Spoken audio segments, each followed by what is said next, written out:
Evening all. Hope everybody's keeping well. Welcome back to Beyond the Lane, episode 25. Big up to everyone watching at home. Big up to everybody in the chat. Let's welcome our guests in. Big up, Deji. Thanks for jumping on. How are you doing, buddy? Thank you, mate. Dan, first and foremost, thanks for inviting me on this your channel today and allowing me the opportunity to get a bit of therapy because what's been going on in my club is nothing short from the dustiest thing I've ever seen in my life. So I'm looking forward to tonight's show with like-minded Spurs fans who I think could do a better job than our current gaffer. So yeah, looking forward to tonight's show. Cheers, man. Thanks for jumping on. And Ben, how are you doing, man? I'm doing good. It's been a ridiculously long week already, and it's only the end of Tuesday. But it's good to spend time with you two boys, as we always do. We always like have a good laugh, and it's a great time to finally be on a show with Deji. We've been around the YouTube space, but we sort of zigzag. We've ships passing in the night, but we've convened in the space, the realm that is Beyond the Lane, and we're going to have a great chat, as we always do. We'll have a laugh, we'll have a cry, and we'll have a good chat, and that's what we like to do here, isn't it? That's what it's all about. So cheers for having us on, as always. And finally, my stars aligned. I was able to come on the show because you've been asking me to come on for weeks, and I haven't had a chance to get on because of commitments and all that nonsense. But now we're here. We're here. Thanks for coming on, Ben. And that's crazy, man. You two never streamed together before. So. No, we've never streamed together. Oh, well, I hope you had a good time tonight. Yeah. Nige, mate, how are you doing? How are you? I'm good, mate. Yeah, very good, thanks. And it's Beyond the Lane history, getting Deji and the Koch on the same show. So that's fantastic. But yeah, I'm really good. You know, no matter what Spurs are doing, I'm all good. Life's good. What about you? How are you doing? Yeah, I'm all right, man. I'm all right. Looking forward to the show tonight. Lots to get into as usual. Wow, what a crazy season we've had, man. Not good at all. People watching, if you haven't subscribed, please subscribe to myself, Nige, Deji, and Ben. Their links will be in the chat. Appreciate it. Thank you so much. And let's say a few hellos to people in the chat. Who's here tonight? Let's have a little look. Let's get their names up. Big up, George. How are you? Thanks for joining us. George is saying hello to the two Marks. I guess the two Marks are here. Hello, Mark. Cookmeister, how you doing? And the Sheriff. Big up, Sheriff. Nigel's saying hello to everyone. A few more hellos. Audio Artisan, evening to you. Hope you're keeping well. Right, guys. So tonight, show is we're going to be touching on that Bournemouth game. Massive disappointing performance. Obviously, we're going to be looking ahead at the big game on Thursday. AZ Alkmaar at home in the Europa League, last 16 second leg. And then we're going to be talking about, probably in the middle, standards. What's happened to the standards of this club this season? And I want to know, all you guys on the panel, your standards for the club, and also people in the chat as well. So we're going to get into it. It's just been an awful season. But I've got a cracking question to start the show off with you all. Let's say big up to Jeff in the chat. Big up, Jeff. Thank you for joining us.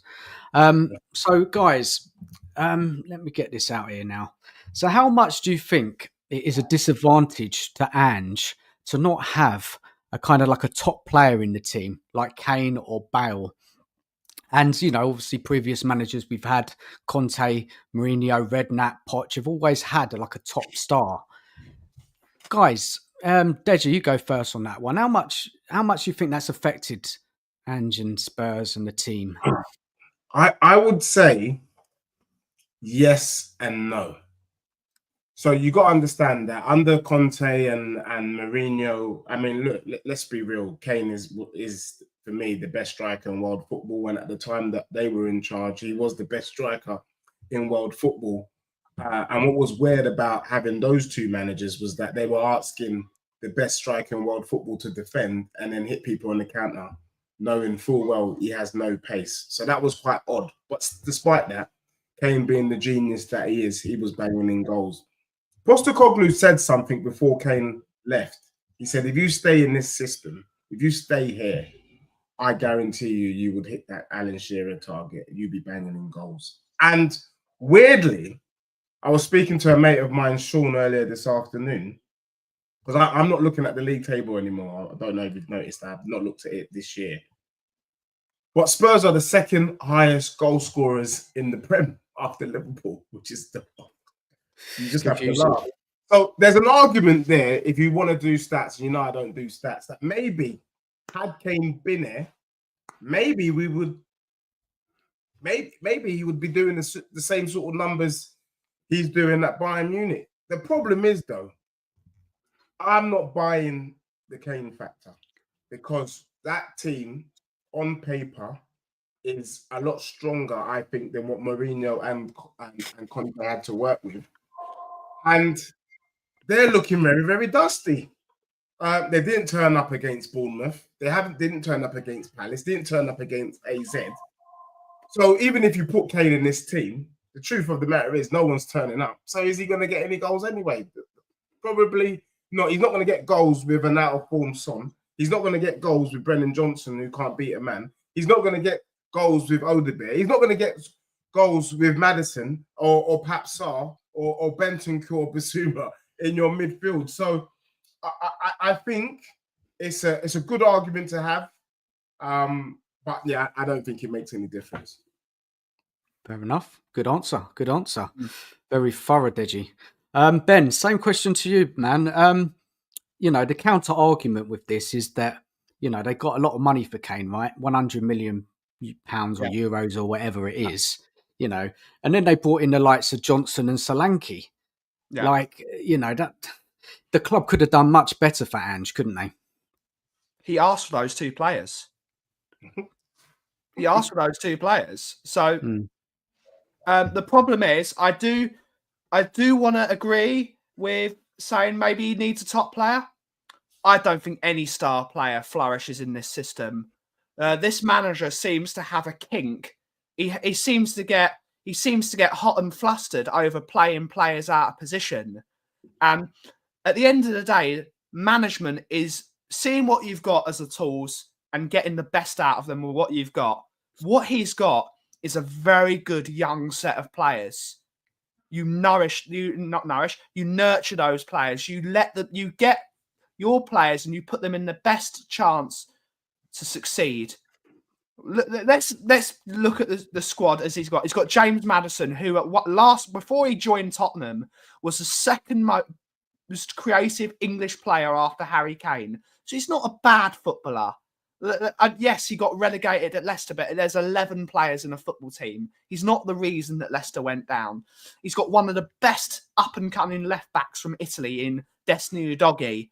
He's got one of the best up-and-coming right wing-backs out of Spain in Pedro Porro, who were both doing brilliantly well before they came to Spurs. He's got Romero, a World Cup winner, one of the best centre-halves in the world, touted to go to Real Madrid next year. He's got Mickey van der Ven, one of the best left centre-backs, I think, in world football, with freakish pace. He's got some young players like Archie Gray, who I love Archie Gray. I'm not in the Lubo camp of how much he loves Archie Gray, but I'm a big fan of Archie Gray. I think Archie Gray could be turned into one of the best young centre midfielders on the planet. I genuinely think that I see these with my own eyes. I go to the game week in, week out. I'm there. I don't get to go to as many away games as I'd like to go to, but I'm at every single home game unless there's something that happens. I see it all with my own eyes. Top players would not flourish in this system. And what have we seen? The moment everything goes wrong, who is the person that gets dropped? James Maddison, who is our highest goal scorer and highest goal contributor, and probably the only player you would say in the team that's got an ego. Ange doesn't like egos. I've seen that every single time someone sort of talks, dropped. You saw it at Celtic, McGregor, dropped. The moment McGregor said, we can't play the system anymore, he banished out of everywhere. He doesn't like egos. And what do all top players have? Egos. Every single player who is considered one of the top players in the world has an ego. What do you think of this? let's face it, if we had Harry Kane here and he saw the way we defend and the way we give chances away week in, week out, Bournemouth in the first 5 minutes, I thought we were going to concede 6. How many chances we conceded in the first 10 minutes? Harry Kane would be the first person knocking on Daniel Levy's door. Boss, get him out. Yeah. The moment we were conceding stupid amounts of goals, boss, get him out. Better managers doing better in the Premier League at the moment were kicked out by Harry Kane and players of that ilk because they said, we can't do this, boss. Yeah. So he's lucky he doesn't have players with ego. He's lucky he's only got one that he can push away to the side, which is James Maddison. If he had more of those players, they would all be ganging up on him and they would all be at Levy's door, get him out. We can't play like this. We don't like it. We don't want our... and this is what I heard it from James Flower, who knows people at the club. He doesn't even take the training sessions. What manager worth their sorts goes into a new club and doesn't take his backroom staff? So he's working with people he's never worked with before, and he's expecting them to be able to do what he wants. If that was me in that, I'd be on the training ground every second. All right, this is how I want it to be coached. This is how I want this to be coached. It was never going to work. It's never going to work. You can't. Well, we're asking for egos, and we're asking for big players wouldn't take this. I totally get you, man. I totally get you. And if you look on the game at the weekend against Bournemouth, we came up against a well-coached team, didn't we? Yeah. Against my manager. It came up against my manager. I just followed on. You know, I actually predicted Bournemouth to score 4 or 5 goals, and in my opinion, they did score 4 or 5 goals. Because if you think in the first 4 minutes they should have been 2-0 up, they did then score.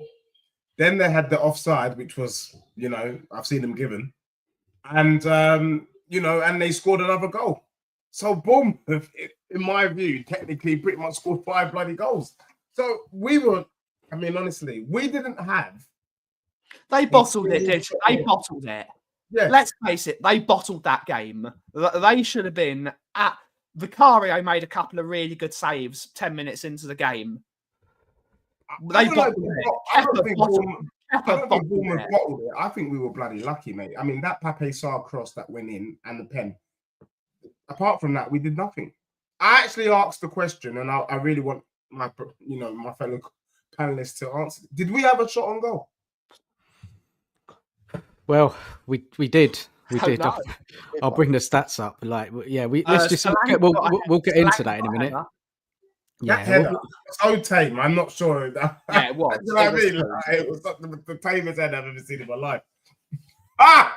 4 shots on target. 12 shots. We never had 12 shots. There's no way we had 12 shots. Those must be passes. Well, we'll get onto that game in a minute. Let's hear from Nige. Nige, what's your thoughts on that question? What I asked, which I started the show with. How much of a disadvantage is not having kind of like a star player in the team? I mean, Ben and Deji have just destroyed that theory. So over to you, Nige. My theory is that we kind of do have a star player in the team, but we just don't play him to his strengths anyway, and that's Maddison. For me, we should be building a side around Maddison. Yeah, don't get me wrong. Maddison isn't Kane level. You know, he's not. He's a good player. He's not at the elite level, but we should be building a side around this player. But like Ben said already, the system just doesn't suit him. You know, and whenever the going gets tough, whenever it gets nasty, the first one to suffer is Maddison. He's always the one to come off. And I don't actually think it matters. I don't think it matters who we had in our team. I think we could have 11 superstars on our side, and I still think we get cut open every single game because it's just the tactics we play. So none of you are having that argument. Yeah, Ange is just so bad. Even if he had a Kane or Bell in this side, we'll be still losing many games. I agree with all of you. I don't really have much more to add. I think all of you have nailed it. Yeah, obviously, you do want top players in your team. You want those kind of mavericks. And Maddison he is to a point. Obviously, he's not Kane level, but he can do things that many other players can't. So let's crack on with that Bournemouth match. I just want to bring up some stats and stuff about it, and just want your thoughts on some things, because it's not good, man. That performance was pathetic. Let's be real here. Look, I expected us to lose the game. I didn't expect us to outplay Bournemouth, but it was so bad. How can a team get worse with players coming back? That doesn't make sense to me. Seems that way, doesn't it? How does we got worse with more options? And let me bring up some stuff, and we're gonna get into this because we need to break it down. So let's start off with let's go back to the stats. Let's go back to the stats here. Now that's them stats there shows me that Bournemouth were clearly the better side. Look, I know we had the passes and I know we had the possession, but it's meaningless. Passing sideways, backwards, just no idea what we were doing. Anybody want to add anything to those stats? It's a disgrace. Not football, isn't it? Yeah, the stats are a disgrace. And I agree with Dan with what you were saying, because we were told in the press conferences that once the players come back, we will see a different Spurs. We were told once the players have a bit of a break, because the Thursday, Sunday, which I didn't think was a big deal personally. But once they have they had an 8 days gap. So much so that some of these players didn't even bloody start against City. But anyway, that's another story. And they didn't turn up against AZ. They didn't turn up against Bournemouth. The truth of the matter is, Postecoglou reminds me of a character from Breaking Bad. There's a lawyer in Breaking Bad called Better Call Saul. Better Call So recently, Better Call Saul, and I've actually been watching the spin-off of Breaking Bad. It's brilliant. It's brilliant, Deji. It's brilliant because what you see is this geezer who is literally a hustler. He can hustle. He can sell snow to an Eskimo. And I can't help but see a little bit of that in our gaffer Postecoglou. He comes on and he keeps blagging us. And sometimes, even though I know he's talking absolute nonsense, he's selling me a mobile phone, that it's got privacy on it. When we know it's all load of bullets. Do you know what I mean? Because Daniel Levy has bought that crap. The worst manager we've had in our lifetime, and he's still in charge. And he still wants to say that we're going to get through against AZ on Thursday, which I know we'll touch on. But I just think he's a blagger. I think he's a gambler, Casino Royale, and we've seen it. You know, Dan, because at the beginning of the season, I was positive. I actually thought he might be the one. I actually thought he might have been Pochettino 2.0, and I wasn't hearing all the noise. And then the Brighton game is where it swung for me. After that, I was right. I said Spurs could lose 18, 19 games this season. You did? And had it not been for the footballing gods on the weekend, we would have hit 15. 15 defeats. We're on our way to that, man. We're on our way. There's a lot to talk about, and we'll get back to that, Deji.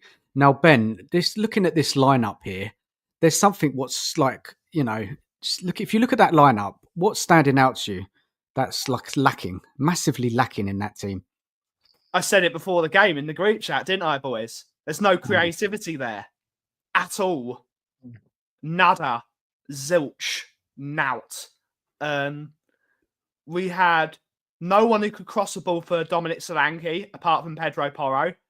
Spence can cross a ball, but he's on his weaker foot on the left-hand side, so he's more likely to be driving inside with the ball. Johnson is a striker. He's not a winger. So all our creativity was our right back. That's our only, because Basuma can't really cross a ball, and he's asked to play as sort of a deep line box-to-box midfielder. Bentancur is just not the player he was after the 2 ACL injuries, which I feel really sorry for. And Sarr, as much as I used to really rate him to the moon, hasn't really shown me anything this year. You've got not a single person in that team. Do you think, you know what, he's going to get the ball and make something happen? Odegaard, I don't know what he is. I don't know what he is as a footballer at all. I feel really sorry for the geezer because he shouldn't be. He was at Burnley last year in the Championship, and suddenly he's playing top-level football. There's nothing there. It's a donut. There's no number 10. Where is it? What was the plan, Nige? What was the plan for this match with that lineup? I have no idea. I think the plan was to. The only thing I think it was just to get it out wide, cross the ball in. But you've got to have players to get it out wide. I'm with Ben. Bentancur, for me, it's so sad because I really rated him, but he just looks a yard or two off the pace constantly. Basuma's not the same player he was. And Sarr I don't rate. Yeah, absolutely no creativity. And the only way we were going to score is if we could get any joy down the flanks, which with Johnson, we're never going to. And Odebear's just too young. We're expecting too much out of him too soon, I think. Let me show you the Bournemouth lineup, right? Let's check this out now. Look at that Bournemouth team, right? I mean, Tyler Adams, Ryan Christie, they're not well beaters, right? But we made them look like them. The way they're coached, the way they set up, the way they play their football with their pressing, we were trying to play it out from the back. Romero, I know he's a bit rusty, but giving the ball away, I mean, what were we doing? What were we doing? We're trying to pass out via Vicario, short passes out. It wasn't going to work. Bournemouth, you know, guys, are one of the best pressing teams in the league. Yep. And it was this suicide, absolute suicide. But if you look at that Bournemouth team compared to our team, nobody can tell me player to player they're better. No, but they're well managed. When you look at that Bournemouth team, you know what those players' jobs are. You know Christie's going to maraud forward with the ball. You know Tyler Adams is a bit more of that Captain America shield because he is Captain America. He's going to drop into that back three if they really, really need him. And both Christie and Adams can drop if they need Kluivert to have a bit of space. I just like saying Kluivert because I thought he was class at the weekend as well. I think he's not a shadow of his dad, but he's pretty decent. He's come on, Ben, though, isn't he, this season under Areola? He really has. You see that team and you know what all those players' jobs are. Whereas you look at our team and you think, oh, what the hell is going on here? What's going on? You don't know what they're doing. You've got Bentancur, who is, at his best, was a register number 6 in an Italian system, so a deep line playmaker. You've got Yves Bissouma, who at his best was a box-to-box midfielder for Brighton, and they're both... So Bentancur is where Bissouma is, where Bissouma should be. Sarr was basically our number 10, because we don't have any... none of it makes sense. None of it... It's bonkers. It is bonkers. It makes absolutely no sense. And you look at that Bournemouth... Yes, Bournemouth...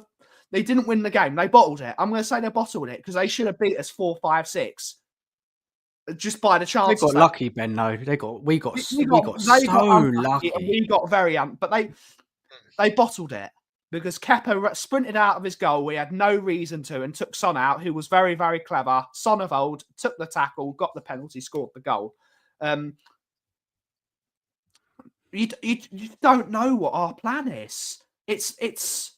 It's so weird. Again, it goes back to Bissouma is best when he's a box-to-box midfielder. That's what he was at Brighton, and that's why we bought him.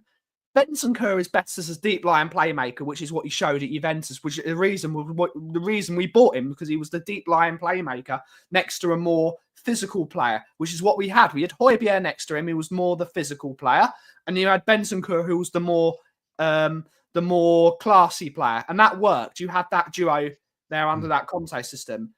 And now you flip them around. You've got the number 6 as the number 8. The number 8 is the number 6. And Sarr, you don't know what he's doing. So no one's in their correct position, which means no one thrives. And then you've got that lack of creativity. Look, guys, that performance, I mean, I did not enjoy that performance at all, man. That was so rubbish. I mean, people said, obviously, when Maddison came on, Berthold came on second half, that it did help us. Did they help us? Guys, can you remember any improvement? It was a lie from the gate. Sorry, man. Go on, Deji. No, I was going to say it was a lie from the gates of hell. I did not see any improvement. When I was listening to some other streamers saying that Spurs had improved second half, I was like, really? As much as I love Maddison, he's not been himself this season. Let's be honest. Whether we've not built the team around him, whether he's not quite been on it himself, I feel like he does one good game and has 4 mediocre games. But you are right, though, Ben. You know, there's no. The issue is there's no structure, so the players look lost. And what's happening is Postecoglou shot himself in the foot because he came out with that statement that I don't do sixes, and so technically he can't do sixes. But what you have is three midfielders who don't know where they're supposed to be on the pitch, running around like lemons on the pitch. That's what you have. Then you've got Brennan Johnson, because the job is not to feed the striker. That's why Solanke can't score any goals. That's why I want Iriola, because Iriola will bring the best out of Solanke.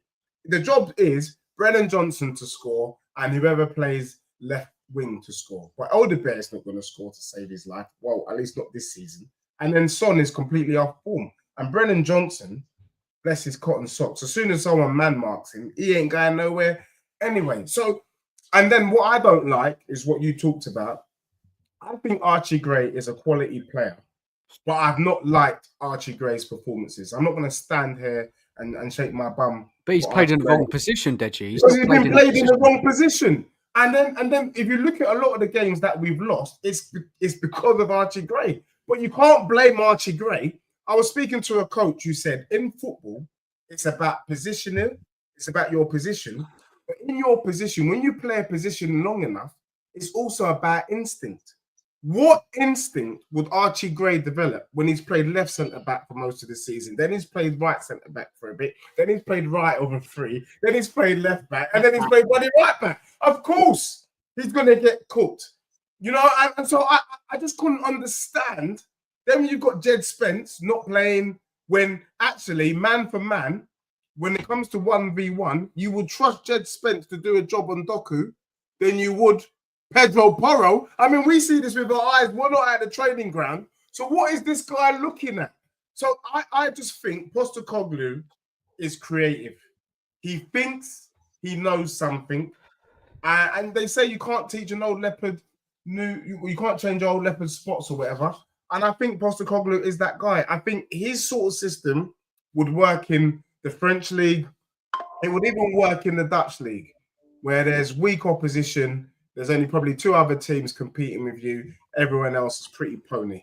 But in the Premier League, where any guy, any team on their day can give you a right slapping, that system, that style of play ain't going to work. The last thing I would say is this.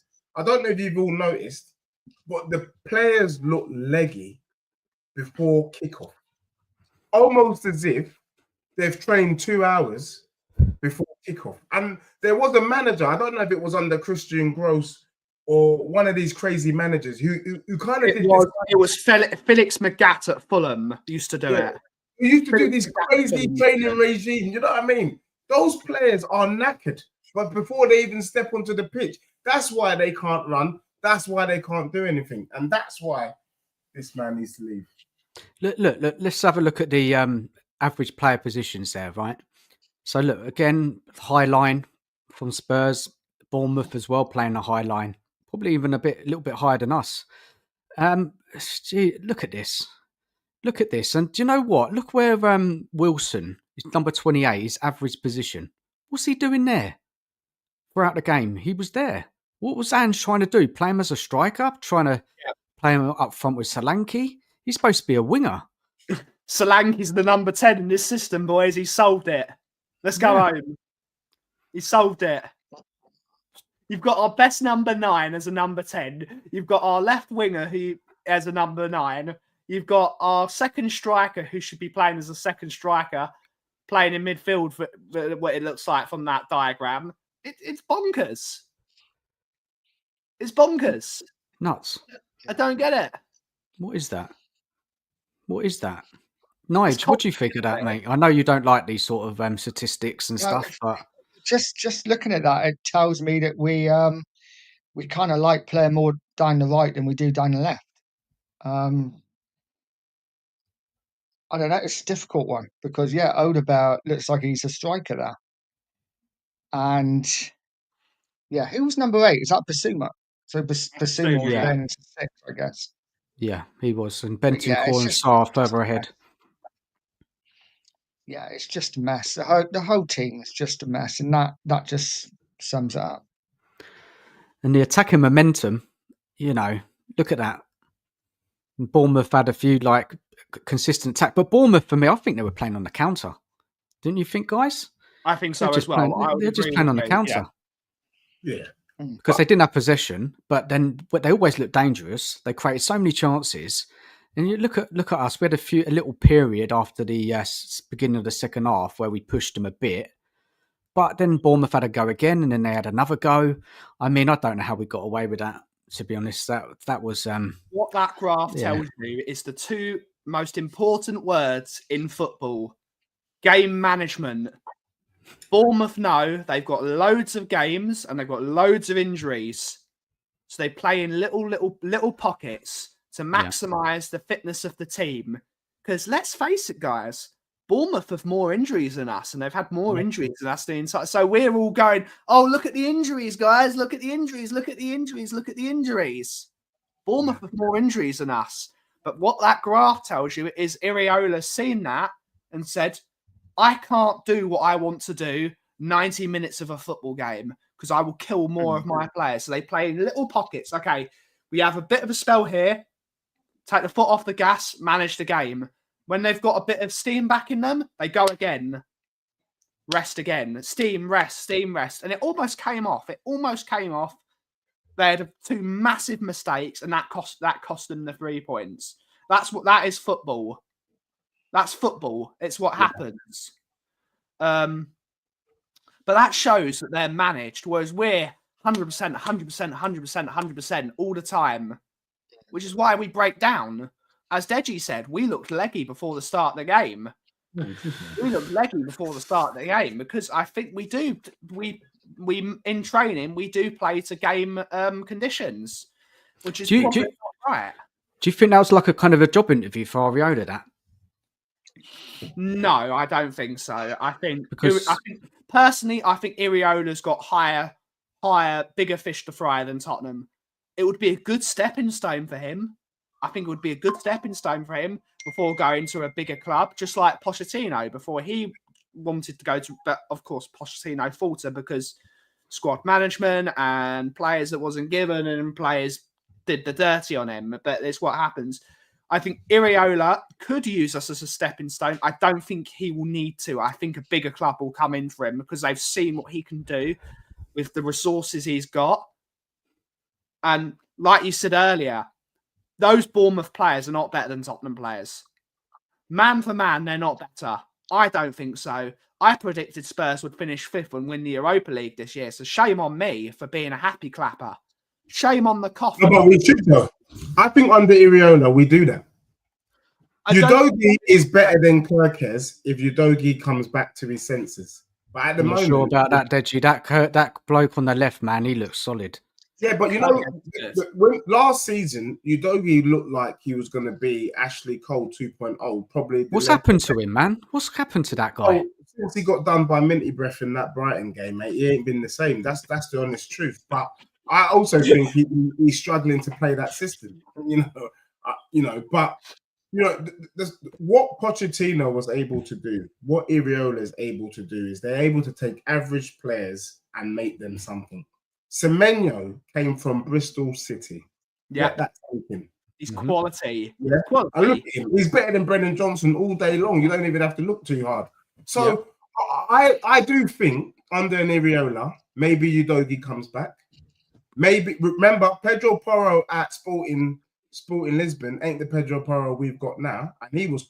I remember all of the players, Deji. All of the players. You could say that to most of them. They've all declined under Ange. Basuma looked like a basketball player on the weekend. He looked like his shorts was going to fall off, to be honest with you. He just didn't know what he was doing. I just feel like the players have lost trust in Postecoglou, and they're just not. The only player turning up, in my opinion, is Jed Spence. Bergvall. Because he wants to play. And Bergvall, but everyone else is checked out. They've been checked out for a while. It's obvious, isn't it? It's obvious. Let's be honest, though, Dan. We did the watch along, didn't we, on a TikTok? And I think we both said, I mean, probably not before the season started, but certainly during that Bournemouth game, I reckon 5 of those Bournemouth players walk into the Spurs team right now. I'll take 5. The front 4. On form, yeah. On current form. Yeah. Front 4 and Kirk. And I've got to pull up a comment from Eugene quickly. He said he's not impressed with Iriola from what I saw over the weekend. From what I saw, big up first of all, Eugene. From what I Big up, saw is Eugene. a Bournemouth side that should have hit 6 against us, and on another day would have, and we got out of jail big time. I don't know what there isn't to be impressed about. He was so I thought active he on the was, touchline, Ariola. If you saw him, he was it was shouting. He cheap. weren't happy, even when they were winning. He weren't happy. Football He isn't kept on one going. game, though, is it? Football isn't one game. Bournemouth Stadium. Bournemouth are a tiny club, and I'm not going to disrespect Bournemouth, but that's what they are. They're a tiny club. Their entire stadium is smaller than one of our stands. Yeah, 16. They are they're a small club. Their training ground is it's like porter cabins. It's a tiny football club. Yet they're knocking on the door of Europe. And that's down to this manager.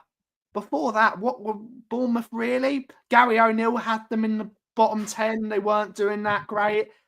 Eddie Howe had them in a good spot, but really wasn't getting them to where they needed to be. He's taken them, a team with Spurs money as well, because he sold Solanke, who he got the best out of at Bournemouth. The reason we bought Solanke was because of Iriola. That's the reason we bought him, because Solanke did absolutely nothing as a top Premier League footballer in those 9 previous years before that, before he got managed by Andoni Iriola. Never had one of those seasons. Even in seasons in the Championship, he never put that much goals up. He put a few goals up, but never like 19, 20 goals in a season. We bought him because of Iriola. We bought their best player, and they've used that money to fund their team getting the players that they've got in. This is a much better manager than the one we've got. You saw the football they played. We're told we're playing this amazing attacking. That goal, it's a shame it wasn't given. That goal was sensational. Were you there, Ben? You were at the game, weren't you? The game, yeah. Some of the football they played was scintillating. And we're told that Spurs play an attractive random football. It's not. It's attractive for a neutral because they get to see loads of goals put against Tottenham. It's not. It's boring. It's one of the most boring styles of play that I've ever seen. And I'm putting up against Nuno. I think the football's more boring than Nuno's football. The first 6 months of Conte was better than the football we played. Even in the first 10 games of that magnificent 10-game spell that we done, which we were needing 100 minutes to score against Sheffield United.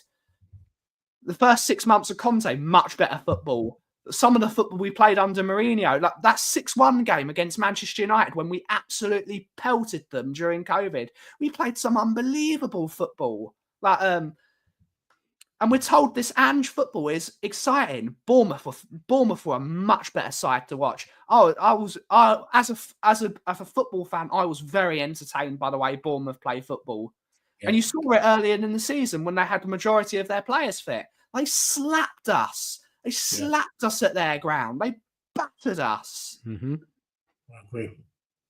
And they shouldn't be, but they are, because they've got a quality manager that gets the best out of what he's got, even with the injuries, with the tools he's got. And that's what Tottenham Hotspur need. Just a manager that says, you know what, I'm going to get on with it. I know we've got Daniel Levy. We know we've got Daniel Levy. He's not going to back a team with all the treasure that we want. So here's what I've got. Let's see what I can do. He's not what Ange does is he gets all the ingredients for a steak dinner and he makes a chocolate milkshake. Don't ask for a chocolate milkshake. I want a steak dinner. That's what I'm paying for with the price that I pay to go and watch Tottenham every single week. And we're getting a Nesquik chocolate milkshake. It's rubbish. It's rubbish. Guys, it is rubbish. It's like those things on YouTube when you have the professional chef with the £5 ingredients and the home chef with the 105 pound ingredients. It's like that. But our managers, it's awful. It's awful. As soon as we play anyone half decent, we're just done. Anybody half decent. You know, I'm going to bring up the home form. Not even half decent. We got slapped by Ipswich when we had the majority of our players. Look at this, guys. Look at this home record. Look at this. Guys, look at it's disgusting. Look at this home record. Never seen anything like it. We can't win 10 games at home in a Premier League season. That's embarrassing. It's embarrassing. It's We've disgusting. lost half. What's more embarrassing is we've lost half our games after 28 games. Yep. We've lost half. That is mad. That is crazy. Guys, for you, when's this? It hasn't been as bad as this since what, 90s, right? No. Early 90s. No, we lost as many games at home in 2011 under Juan de Ramos. By the end of the season, 2011. right? Yeah, it was 2011. 2011 was it? No, Yeah, it wasn't. We still got 10 games to play. 2008 something. Whatever. It's 2011 was the last time we couldn't win 10 games at home in the league. Right. It's He not didn't last the season, though, did he? Then that season, that's when Redknapp No, came he in. didn't. It's disgusting. We can't be a team that doesn't win 10 games at home in the league, especially when they're putting the prices up. They're putting the prices up next year, and you're going to spending more money to watch the team lose. Look, let's get some comments in the chat, guys. Let's get some comments in the chat, let's have a look. Nicola, big up to you. We would easily be in the top 4 or thereabouts with Areola. Not easily. I think we'll be competing up that table a lot better with Sure. Areola. Where we'd be, we don't know, do we? Big up Bristol City. Yeah, Bristol City. Eugene's replying to Rob, if you don't change your mind based on what you see, then you have an agenda. So they're having a little argument in the chat. Eugene and arguing with people is like water. Like day follows night. Eugene's arguing with someone. It's great. It's all going off. Matty K, big up to you. He's saying hello. Saying hello to Ben. Let's see if there's any other. This spotlight on Spurs has got a lot to say in the chat. So all the good things Bournemouth done was because the manager and not the players, but all Spurs issues are on the manager, not on the players. Guys, break this one down. Who wants to take that one? Where did Spotlight Spurs predict we would finish in the league this season?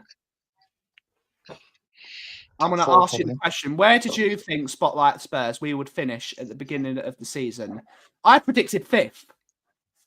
I predicted 3rd. Yeah, these players are not the greatest. We've had better sets of players in the history. They're not 13th. They're not 13th. No, they're not. They're not 13th. No way. If Postecoglou was a good manager, would be top 3. Because everyone else has been. I don't think top 3. I think top 6. Well, Nottingham Forest is 3rd. Yeah. That's true. That's the yardstick. Yeah. That's the argument, isn't it? That kills the argument. Yeah, City's been that poor. Chelsea's not been all that. Aston Villa not really there. You know, Liverpool have been the only standout team. The Red Tottenham or the Gooners are just about hanging on in 2nd place. Really and truly, if Postecoglou was legitimate, with that squad, we should be top 3, top 4. Very easy. Very easy. Because everyone else has been that bad. But Spotlight Spurs have said he predicted 6th at the beginning of the season and he didn't predict 3 months of injuries. We had the same injuries last season. Yeah. We had the same injuries last season. It's worse this season. It's even worse. We had these injuries last season. Mm. We had these injuries. Then It's worse this year, mate, though, isn't it? The injuries are worse, I think. For sure. The injuries And why is that? Is that because of the training? Because this is very unusual. They're playing more games of football.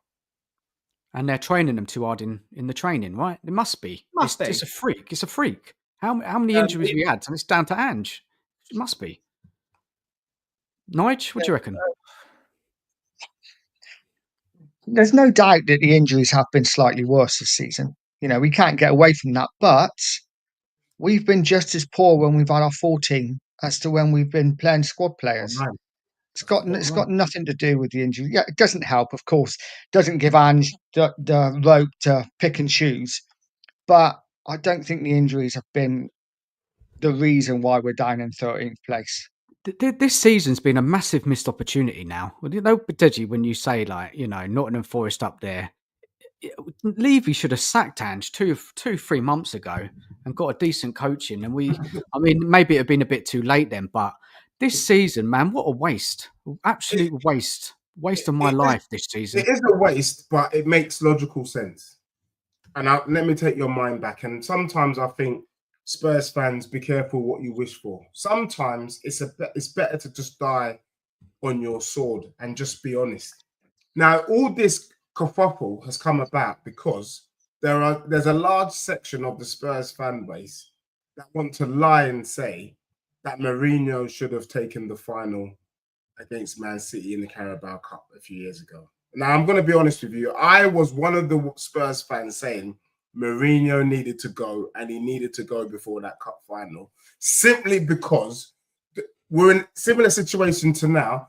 The team was devoid of any confidence that I could not see Mourinho motivating this group of players to get a result against City in that final. However, the noise has been, and Levy heard it, you should have at least allowed him to finish the final. Maybe you would have had a trophy to sit on. Maybe, he would have reduced it, blah, blah, blah. We will never know, but personally, I'm not convinced that Mourinho would have won a trophy. We'll never know. So, we weren't 13th, were we? We weren't 13th in the league. We weren't 13th either. We weren't, exactly. We weren't 13th. And we had a far worse set of players. Right. We had Eric Dyer, Sanchez, we had Aurier. We had some real clangers in that team. Right. Like, we got injuries to Kane, Son were injured. We had the clangers without the soup dragon. Exactly. That's what we had. Exactly. Do you remember who we signed, guys, under Mourinho? What's his name? What's that Brazilian bloke we signed? He weren't great, was he? Big Carlos Royale. Carlos, whatever his name was, Vinicius, not Vinicius. We had Vinny. What board give Mourinho that type of quality striker, man? Come on. Gedson Fernandez. Gedson Fernandez. They gave him a polish. But you can see the kind of the narrative, the rhetoric that was being said. So, of course, Daniel Levy, he watches YouTube. He hears us speaking in the background. He's like, I got to at least give this guy a chance, especially when Postecoglou is telling you, look, I know our league position ain't good, but look where we are in the cups. We're in the semi-final of the Carabao. We're still in the FA Cup. We're still in the Europa League. You've got to at least now see him through. If not, Postecoglou, Daniel Levy, they would be saying, had you left Ange in charge? He told you he always wins something in his second season. You got rid. Blah, blah, blah, blah, blah, blah. I'm not convinced, just so we're clear. I want Ange out before Thursday. I'm actually going to the game. I'm not convinced we beat AZ at home on Thursday. We're going to get to that, Deji. You've got to let him. You've got to give the man enough rope to hang himself in the words of Sean Butler. That's what Sean loves to say. If he goes out, he's got to go. Yeah. The moment that final whistle, let's say we've lost against AZ Alkmaar, the moment that final whistles, his P45's got to be signed if we lose that game. Because what we've done this season, this year, the amount of Spurs fans, free hits. Last week, Man City was how many free hits are we giving this man? How many managers get as many free hits as this manager? Free hit after free hit after free hit. He better hand in his resignation if we go out on Thursday. He better hand in his resignation because that is just, my days. I'd happily sack them all. I'd get rid of Lang. I'd get rid of Ange. I'd get rid of Munn. I get rid of all of them. Ryan Mason's got to go. I would love it if Mile Jedinak is sacked. What does Mile Jedinak do? Nothing. What does he actually do? Sack them all. Sack them all. Beard. Oh man, he's got a good beard. He has got a very good beard. But I'm not. He shouldn't be paid millions of pounds a year to have a good beard. I think any of us could do that. Yeah. Guys, let's get on to the standards before we get onto that AZ game because we ain't even spoke about that mess last week we watched. Anyway, so the standards, guys. Let's go through the standards now. Let's start off with Nige. Nige, what are your standards? What do you want from Spurs? What are my standards? What are your standards for this club? To be honest, I've been a fan for 45 years. I've never seen us win a league. and I don't think I ever will. For me, it's all about competing in the top 6 in the Premier League, and always, every single season, competing hard for trophies. That's my standards. Some people might say my standards are quite low, but for me, I don't think we're going to win a league anytime soon. But I've grown up with Spurs winning cups, and I want us to get back to winning cups again. So that's where I am at the moment. Listen, if we can start doing that, then maybe I'll look higher. But for now, just want us to really honestly start competing for trophies. And what's the minimum for you? What's the bare minimum, Nigel? A trophy every couple of years. A trophy like, 80s, 3 trophies in a decade. The 90s, a couple of trophies.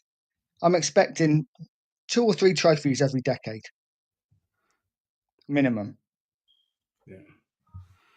Fair enough. And Ben, what's your standards for this club? What do you strive for? What do you want? As a season ticket holder that pays the top whack of season ticket but isn't club level, for the money I pay or my family pays, we got 4 season tickets in my family, and they cost 10k before the season even starts. 10k. For that money, I'm expecting star players on the pitch. I want cohesive style of football. And as Nige said, for that money, we should have a team on the pitch that's able to compete.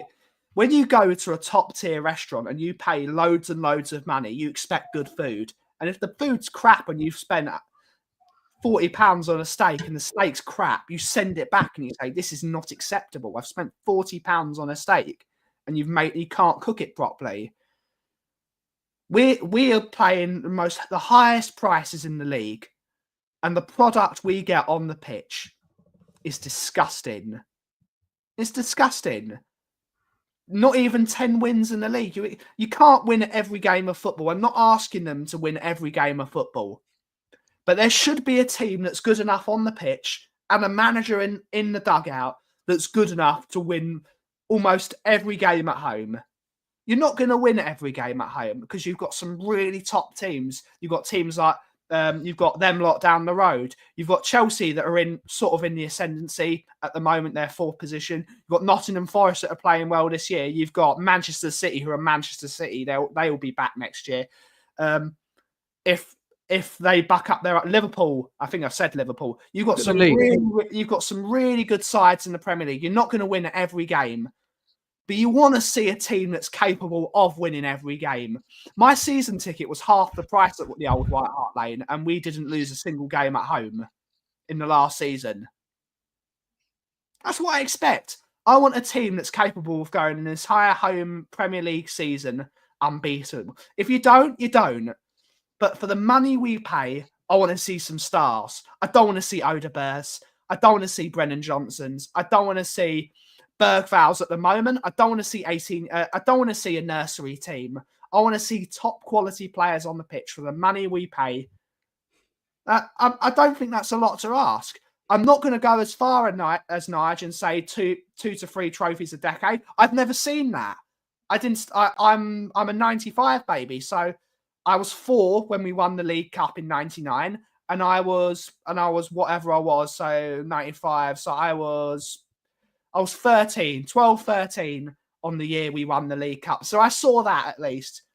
I've never seen trophies at Spurs, but I want to see a team that's going and trying to compete for every single game of football. And if we don't win, they were the better team on the game. I don't want to see disgusting performances like this every single week. It's just awful. I just want to see cohesive football again. I know that's a really low standard to have. I just want to see cohesive, good football with competency. And some stars would be nice. A couple of star players would be nice for the money we pay. And we can definitely have a few star players with the money we've got. I've got a question after we've discussed his standards. I've got a question for you all. But Ben, get it. Totally get it, man. but bare minimum, right? We need to be challenging. We need to be progressing. We need to be watching some good football, like under the Poch years. That was crazy. That was good. Not going unbeaten at home. We were so tough to beat. Our defence, we had the best defence in the league. We scored the most goals. Crazy how we didn't win the league that season. Now, Deji, I know what about your standards? Just tell me about your standards. What do you want from this club? Look, like all of everyone on the panel, I love my club. Look, I expect Tottenham to be competing. I can't lie to you. I'm not this Tottenham fan that says, you know what, I think we're about 6th, 7th. No, I think if done properly, Spurs should be competing. Why can't we be like the noisy neighbours down the road? Why can't we be like a Chelsea? We've got the infrastructure. We've got the best stadium. In fact, everything off the pitch is the best. Yeah. It's just bloody on the pitch that is just lacking. So I expect Spurs to be challenging for the Prem. I expect Spurs to be Champions League football is a minimum for me. We should just be getting full standard. And maybe I was spoiled by Pochettino. But the thing I say to every Spurs fan is this. When we brought Poch in, nobody was expecting to be challenging for the league. Nobody was expecting Spurs to get Champions League, to get to a Champions League final. But we did it. We did it under a manager where Spurs, could you imagine? We were runners up. We were runners up. We almost won the league. And then we almost bloody got a Champions League. Whether you like it, we got robbed. We got robbed. So for me, I think what Daniel Levy's trying to do is a bit of a hit and miss. He's going to keep sacking until we get it right. He's not ready to spend the money, but maybe he finds a gem, another Pochettino. Maybe that's Iriola. Maybe it's not. And we go and compete. But I think anything below top 4 for Spurs is a poor season. And then for me, why not? Spurs should be picking up trophies every couple of years. Why not? I've been told that as a Spurs fans would bite people's hands off for a Carabao. So if that is the case, why don't you knock 2 or 3 of those in a decade and then knock another 1 or 2 FA Cups? Personally, Ben, as you probably know, I could give a damn about those trophies. I'm quite happy to wait it out for a decade and win a Prem or a Champions League. But the truth of the matter is Spurs should be winning trophies because that's what we are. That's the sort of club that we are. And anybody accepting anything less than Champions League football means that they don't believe in our club, in my opinion. I disagree with you. The FA Cup was the jewel in Tottenham's crown. I would love to see us win an FA Cup. That was when Spurs came up after being relegated and came back from the 2nd division. The symbolism of Spurs winning the FA Cup, because we were the team in the FA Cup. You played Spurs in the FA Cup in the 80s and the 70s. You're like, oh, I'm not going to win today. I want that fear factor back of the cups. I want Spurs, the cup team, back as well. Of course, I'd love to see us competing in the league as well. I would love it. I would rip your hands off. But I just want to see some silverware, and I'll take any bit of silverware that's a competitive trophy at the moment because I've only seen 1 trophy in my life. I hear that, Ben. But Ben, what I want, but I'm not on. I've heard Spurs fans say, and I'm saying so. Be careful what you wish for. I'm not prepared to finish 14th and win an FA Cup.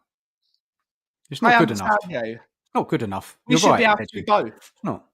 We should be doing both. We should be finishing minimum top 6 and winning a trophy with the money we pay and the facilities we've got. You're absolutely right to point out the facilities. The facilities are the best. Everything's the best but the playing staff, but the employees.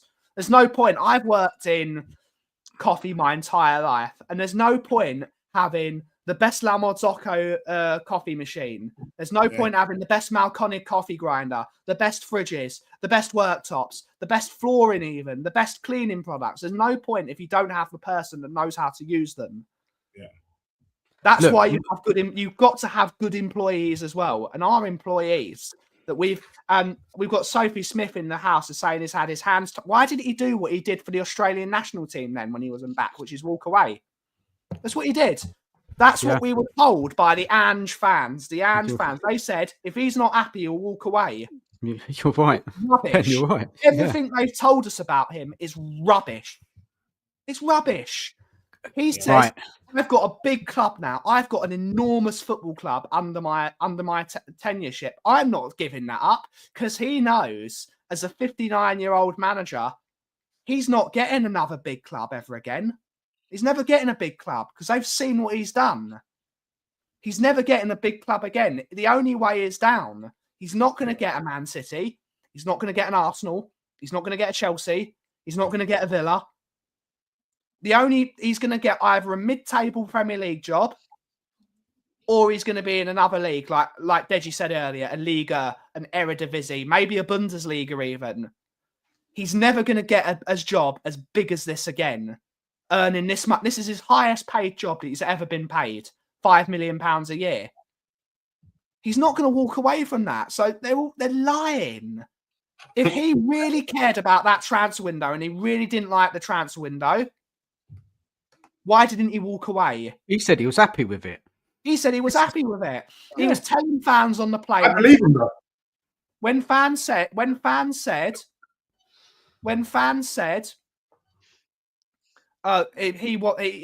told fans that he wanted better strikers. He signed Timo Werner.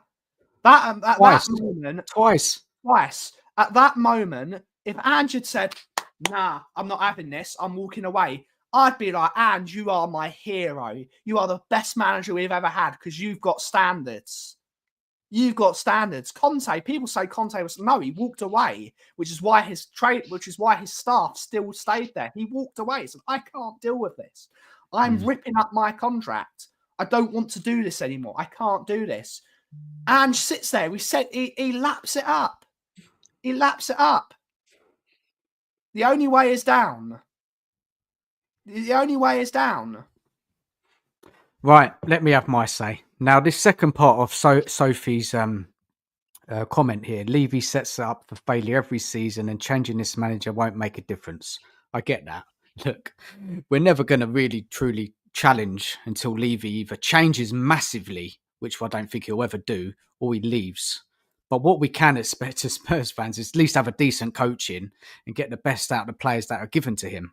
And that's not happened this season. Now, what I expect from this club, the whole point of building this stadium, this $1 billion stadium, was to compete with the top teams in the Premier League and in Europe, right? So that we could pay the wages, attract the top players. Like we've been in the Champions League final, under Poch, we challenged for a title a couple of seasons, but we've regressed.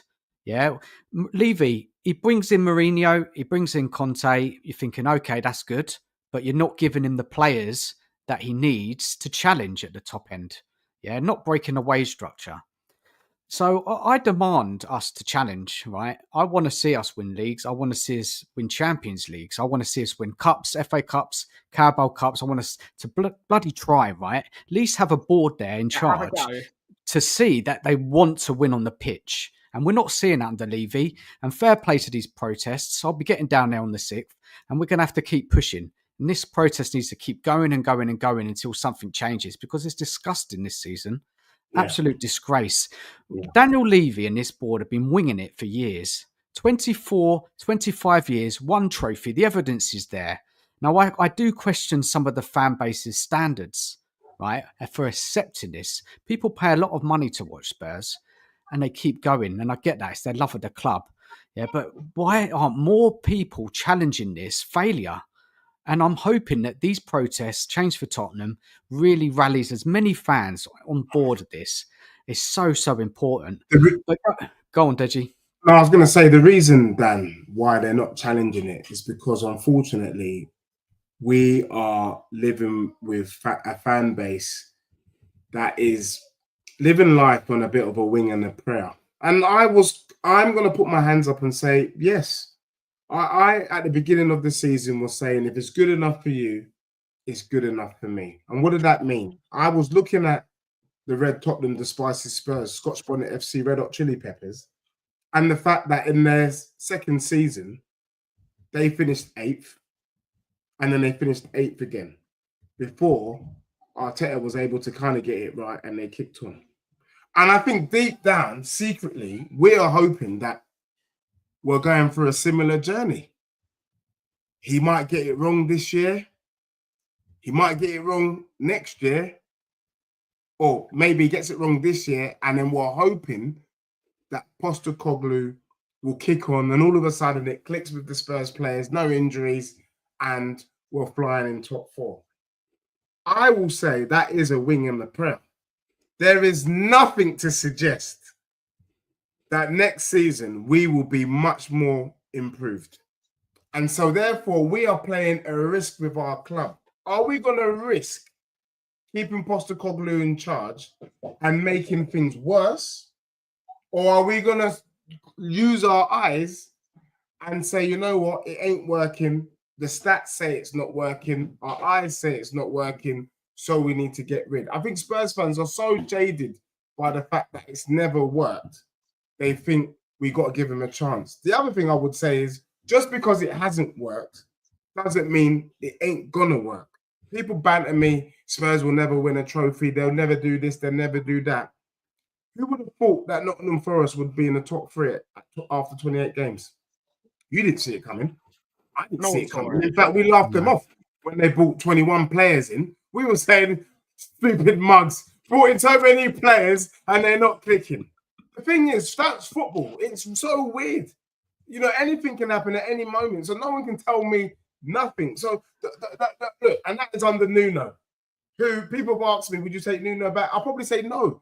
It didn't work for him. It didn't look like it was going to work for him. I wouldn't take him back, but I am happy for him because he was a good manager and maybe he deserved a little bit more time than what we gave him. He deserved a better transfer window. If you look at Nuno's transfer window, that was rubbish. Worst transfer window we've had for seasons.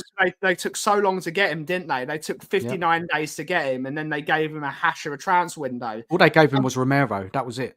Yeah. And look who he bought in. He didn't buy expensive players. He bought players that you really, really want. Like I was, Sean will tell you this.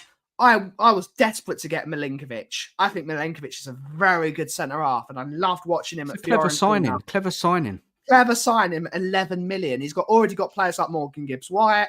They sold Brennan Johnson for 48 million and 6 million add-ons, whatever it was. Which, funnily enough, they had accepted an offer for 33 million. So we just gave Nottingham Forest more money for the sake of it. We just gave them more money. They bought smart signings, and that is down to transfers. You can't blame that all on Ange because the transfer team is awful. The transfer team's awful. But we were raving about these players at the start of the season. We were raving about them, and suddenly they're not good enough. We put all these players on a pedestal, and now suddenly they're not good enough. What is it? It's got to be halfway. Either the players are not good enough, or the manager's not good enough, or it's a bit of both. Or it's a bit of both. Maybe we need some more experienced players in the team, and they would be able to shepherd the youth players through the game, which would be great. We need experience for the young players to learn off.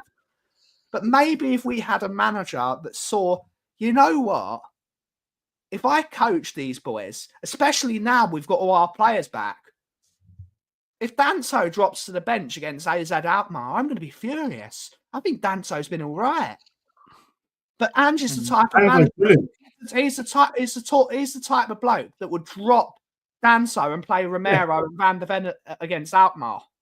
He's the type of guy that would do that. Guys, Ben, I want to add on to this, what you're saying here, because I think what you're saying is this doesn't take a lot, right? I think we have got a good group of players. We've got some good potential young players who can really blossom in this side under the right coach. It doesn't take a lot for me. Yeah, it's so simple, right? You get a decent coach in who knows what they're doing. And in that summer transfer window, you don't bring 7 or 8 players in. You bring in 2 or 3, 4 top players, experienced winners, leaders who can come into that side, shake it up and mean business. And that's what you need to do. Season in, season out, break the wage structure and be serious about winning. Am I wrong? This is it, Dan. Am I wrong? And you're spot on, but it's all very well getting rid of the manager, but if the recruitment's still crap, what's the point? I get that. Yeah. What I've heard so far in the last 10, 15 minutes is that we sold Solanke. We signed Solanke from Bournemouth, 65 million, and we signed Johnson from Forest for 48 million. That's the best part of 115 million pounds that we spent on 2 players. And look where Bournemouth and Forest are now with their recruitment. compared to where we are. No, you're right, Nige. This is the problem. It's I so agree. wrong. There's so many issues, man. There's so many issues with Levy, the recruitment team. I mean, but what I just said, it sounds simple, right, Deji? It sounds Yeah. simple, right? Yeah, that's how you be successful. Yeah, you get a good coach in, coach these players, improve them, bring in top players, experienced players, winners, and then you go for it. And we're not. I think we're not that far away if we recruit right in the summer. Yeah, I think so. The thing is, last season or 2 seasons ago, I called it out. I felt like we were in no man's land.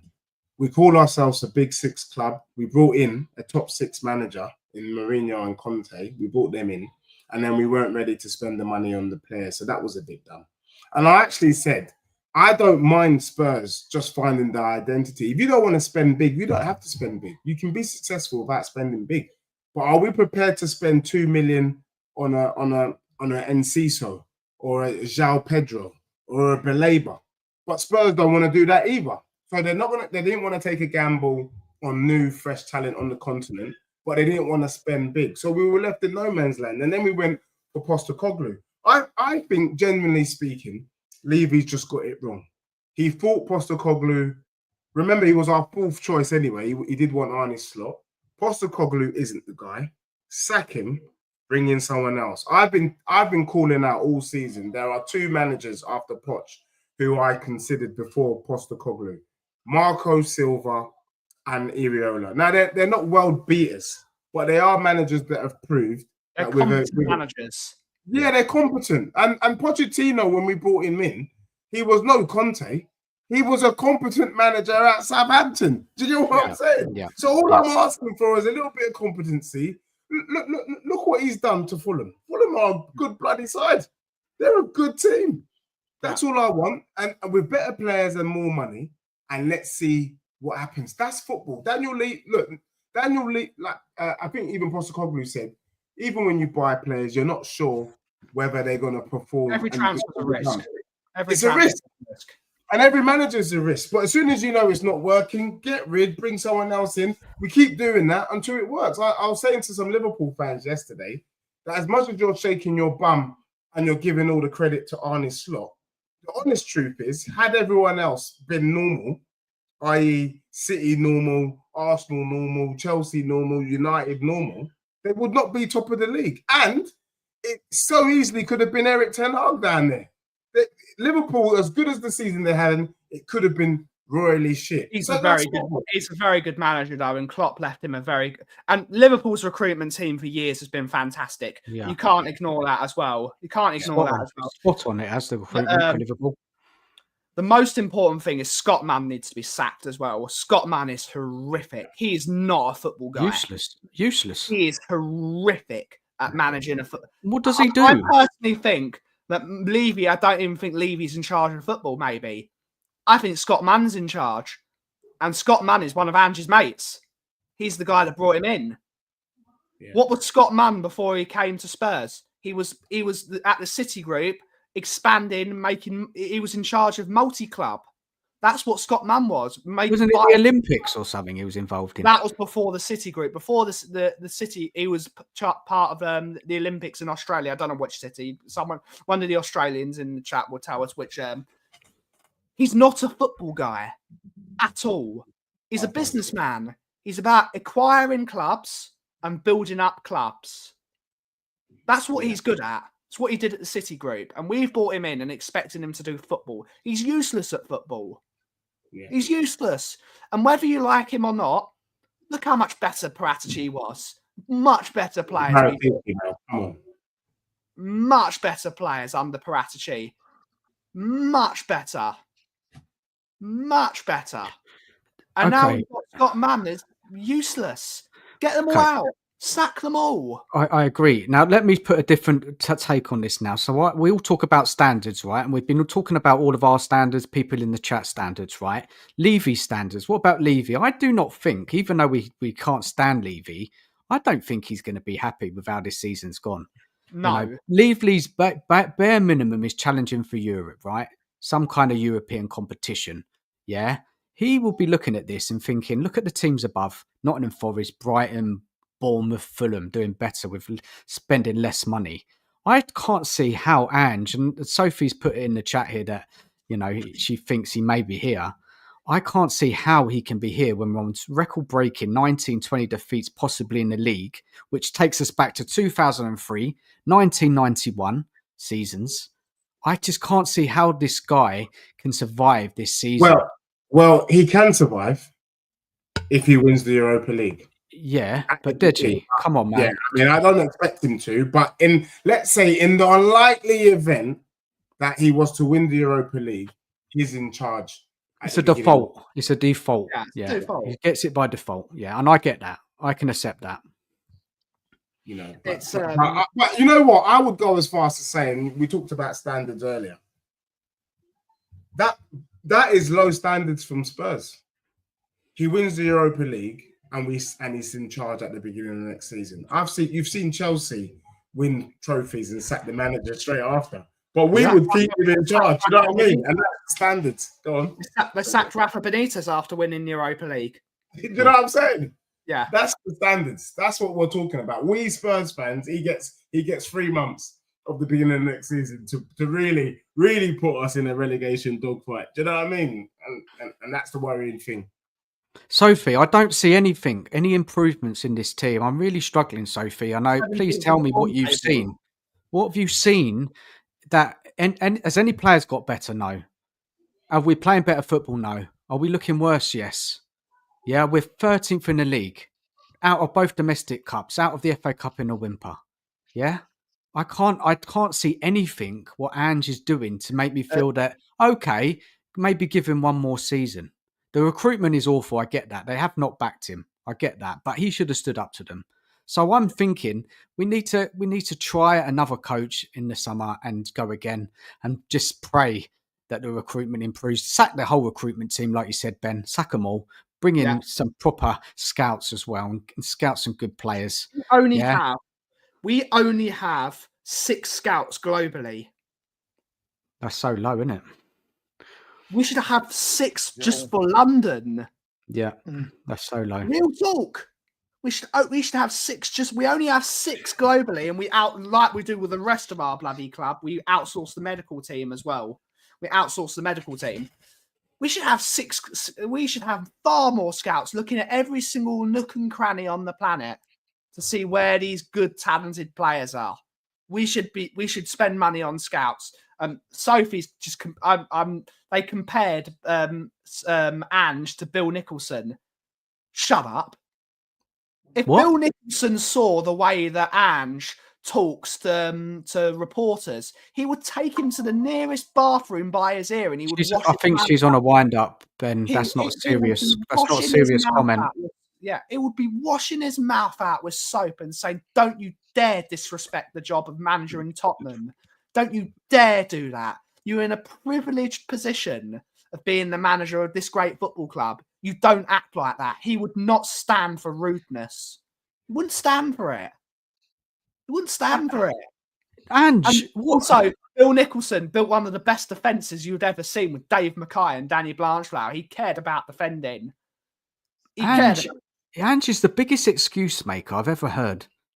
The biggest excuse maker. He never looks at himself, never learns. Yeah. It's the same old blame the injuries. You've got all your players back now, Ange, and you look even worse. Work that one out. What was he blaming at the weekend? Oh, he's blaming the pitch against AZ, weren't he? What's that? The fans? He blamed fans. Blame the fans. What's he going to blame on Thursday if we don't win? There's no excuses. We must go through that tie against AZ. He's going to blame the fans on Thursday because I'll be booing. I'll be one of the ones booing in the stands. He's going to blame your hat, Deji. I think he's going to blame your hat. He's going to say, you know what, why are you wearing that hat? You should have had your hair out and had a haircut. I'm sorry, he's lost me, man. This guy, this Ange, I can't stand it. I just can't accept it. I can't accept this. What a miserable season we've had. Miserable season. 13 defeats, man. Losing to Leicester. Leicester, they're the only team that's beat us. Leicester's the only team. They've lost everyone else. Ipswich have beat us. Palace. The list goes on. But then there are fans will say, well, Postecoglou has beaten Slot, has beaten Guardiola, has beaten... and that's what that's what people Well, are hanging that's on it. to. Only 5 of those Those teams are in the the two league are games. a lot more Those are the crap. two games. Yeah. Some and defenders, they say that, look, that's what he's done. They really think, look, you can't say he's done nothing. He's beaten some of the top teams, but it doesn't matter. If you can't Mate, beat, if you go to if we all went to Las Vegas and we spent 24 hours in a casino, you win something. Or if you buy enough scratch cards, you might get £1 back. so you're So fluking. him winning against Liverpool, him winning against Man City is not a measure that Spurs is a good team. It's just that We've lost more when we games roll, against Man City than any other manager under Exactly. this guy. Man City used to come to Tottenham. We used to beat them. Whatever we could have one player on the pitch and we'd still I beat could Man be in City. I could be in charge of Spurs, and we play City in our first game of the season, and I back myself to get 3 points. That's how confident I am. So we can't take anything from beating City. That's what we do. We're their bogey team. However, yeah, look, we can go around and we keep saying it. Postecoglou has a job to do. As much as I'm saying I don't like him, I don't. And I think for me, just lastly, I just want to say this. On reflection, that Tamworth, I think Nicola said it, we couldn't beat Tamworth in 90 minutes. That's that's the truth.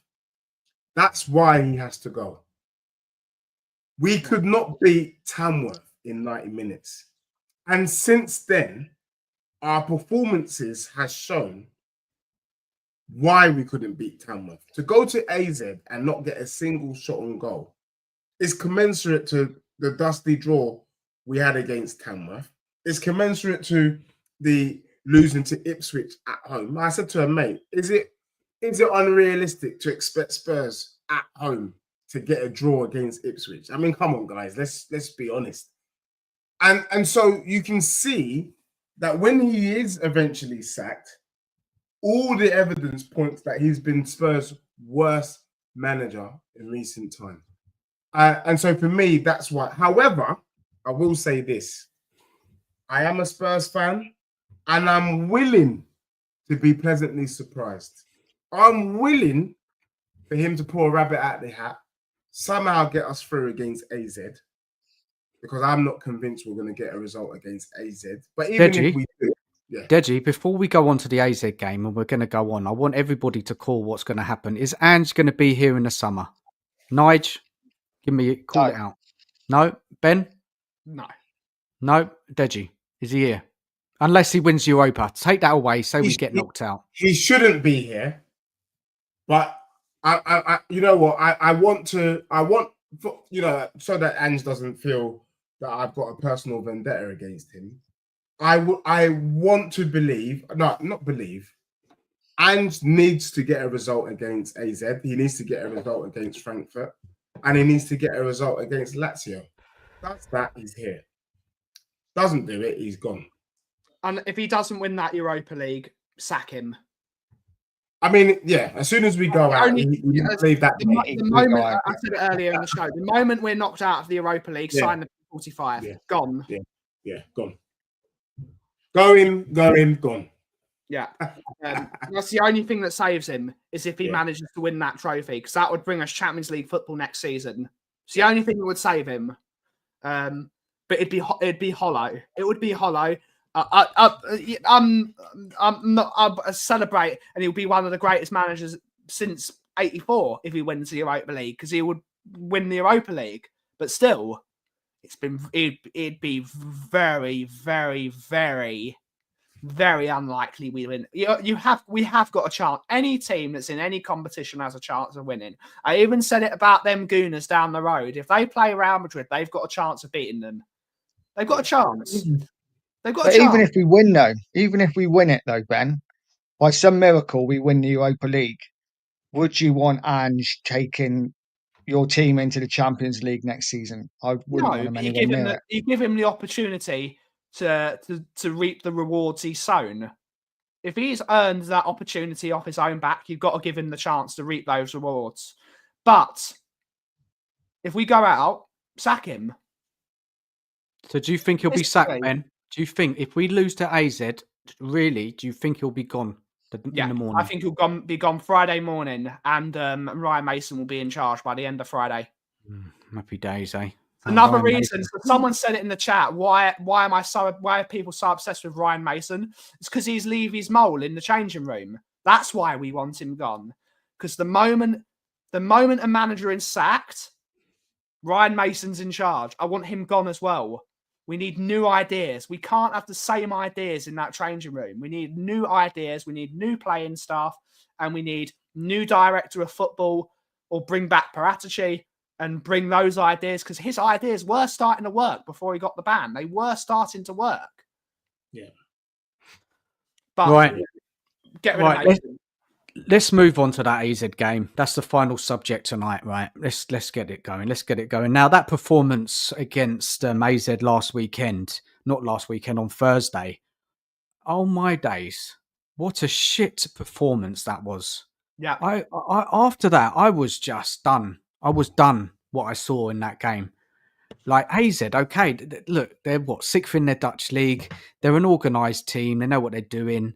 Yeah, they're on a good run, right? They will think it was 10 wins out of 11 in their league.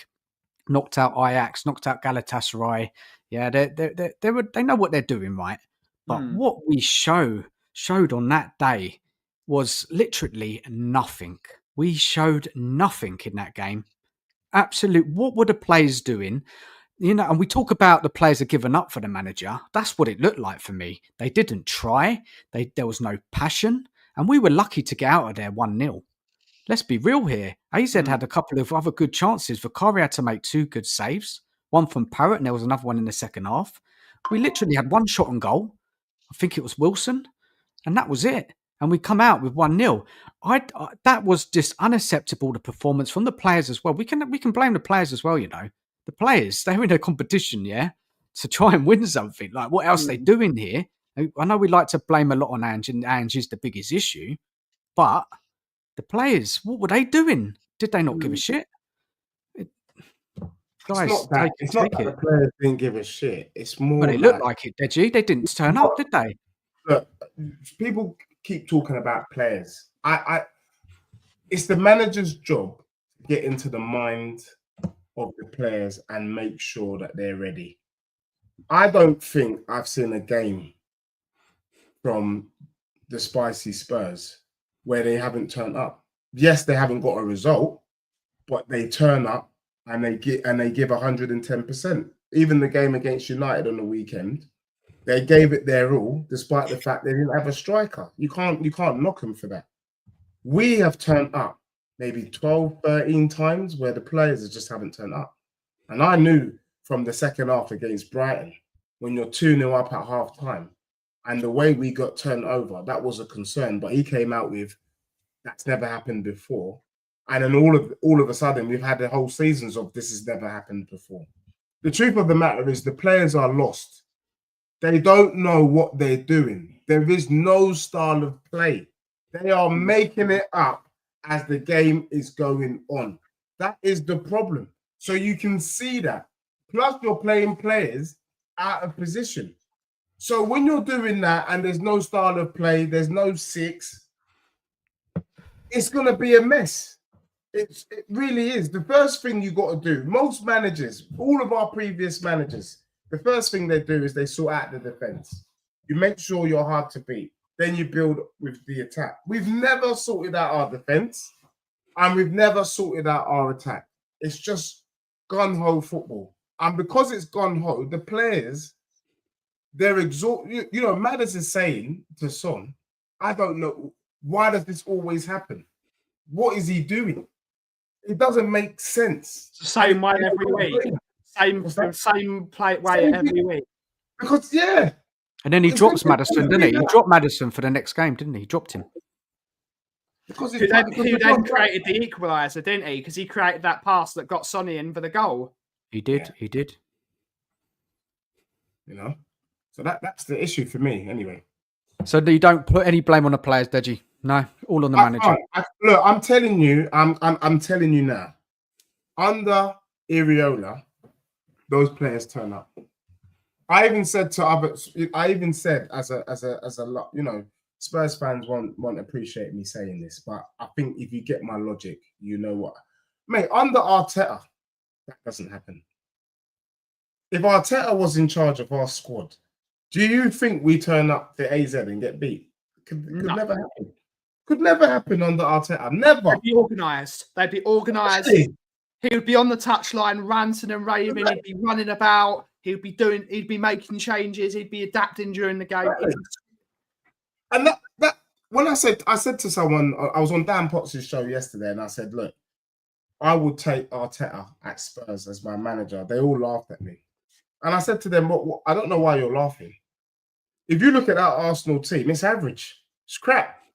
They were only missing two of their starting lineup. No, but against United, they were missing two players, Havertz and Saka. That's it. That's it. So I think he's taken a pretty bang average Arsenal team and he's got them second in the Prem. That's the truth. They're not world beaters. That's, you know what I'm saying. So for me, they've got some very good players in there, though, Deji. They've got Saliba, Gabriel, and Rice. Got Declan Rice, who's quality. Saka when he was fit, he's a top quality player. That's it. No one else. Timber has been very decent this year. David Raya is a good goalkeeper. Look, I don't want to talk about Arsenal much on this show. What I'm trying to say is, let's just compare. I'm saying to you that anyone down the road, even down the road, if he was in charge, it wouldn't be this bad. That's the point I'm trying to make. Yeah, of course. I agree. It can't be the players. Yeah, I agree. And just the thing with Arsenal, massive mistake was not signing a forward. If they had to sign a forward, yeah. And that is why Arteta isn't an elite manager. Because he saw that he needed a forward and he didn't sign one. Yeah. It's down to him. That's why he's not an elite manager. Yeah. Okay. So just Nige, that AZ, I mean, it was disgusting performance and we're lucky it's only 1-0. Now we're going into this tie on Thursday. Who's going to be playing? Who do you want to play? Nige, what do you think the team's going to look like? Centre-backs, Mero, Van der Ven, are they playing? Who's playing in midfield? What's going on? What's Ange going to do on Thursday? I think it will be Van der Ven and Romero. I think they have to start. I don't know. Who knows with Ange? I think Maddison has to start.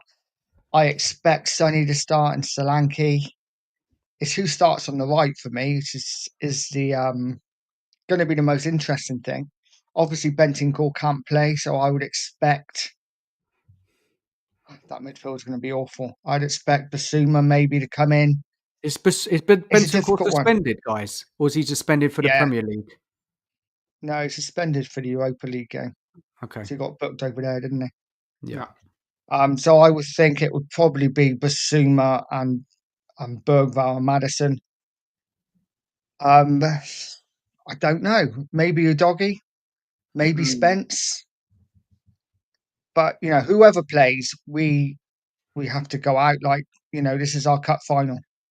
This is our cup final. I want to see every single thing left on the pitch. I don't want any more excuses. I can take losing games, but I want to see those players on their knees at the end of it, giving their absolute everything. And that includes Ange in that. I don't want to see him with his hands in his pockets this game. I want to see him actually doing something like he cares. He doesn't. He won't change. He won't change. I think the team picks itself before I jump, because I've got to jump in a couple of minutes. Go for it, Ben. What's your lineup? The team picks itself. Well, for me, the team picks itself. He won't play it, but Vicario in goal, of course. Right back is going to be Pedro Porro. My back two are going to be Danso and Van der Ven.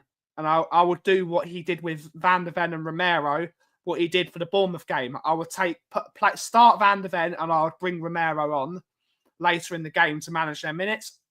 Jed Spence will be left back. If he doesn't play Jed Spence, what's he on? If he doesn't play Jed Spence, if he doesn't start Jed Spence on Thursday, sack him on the spot. Yeah.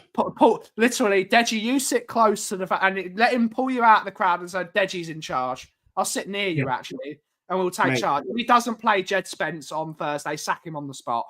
I'm ready to do the job.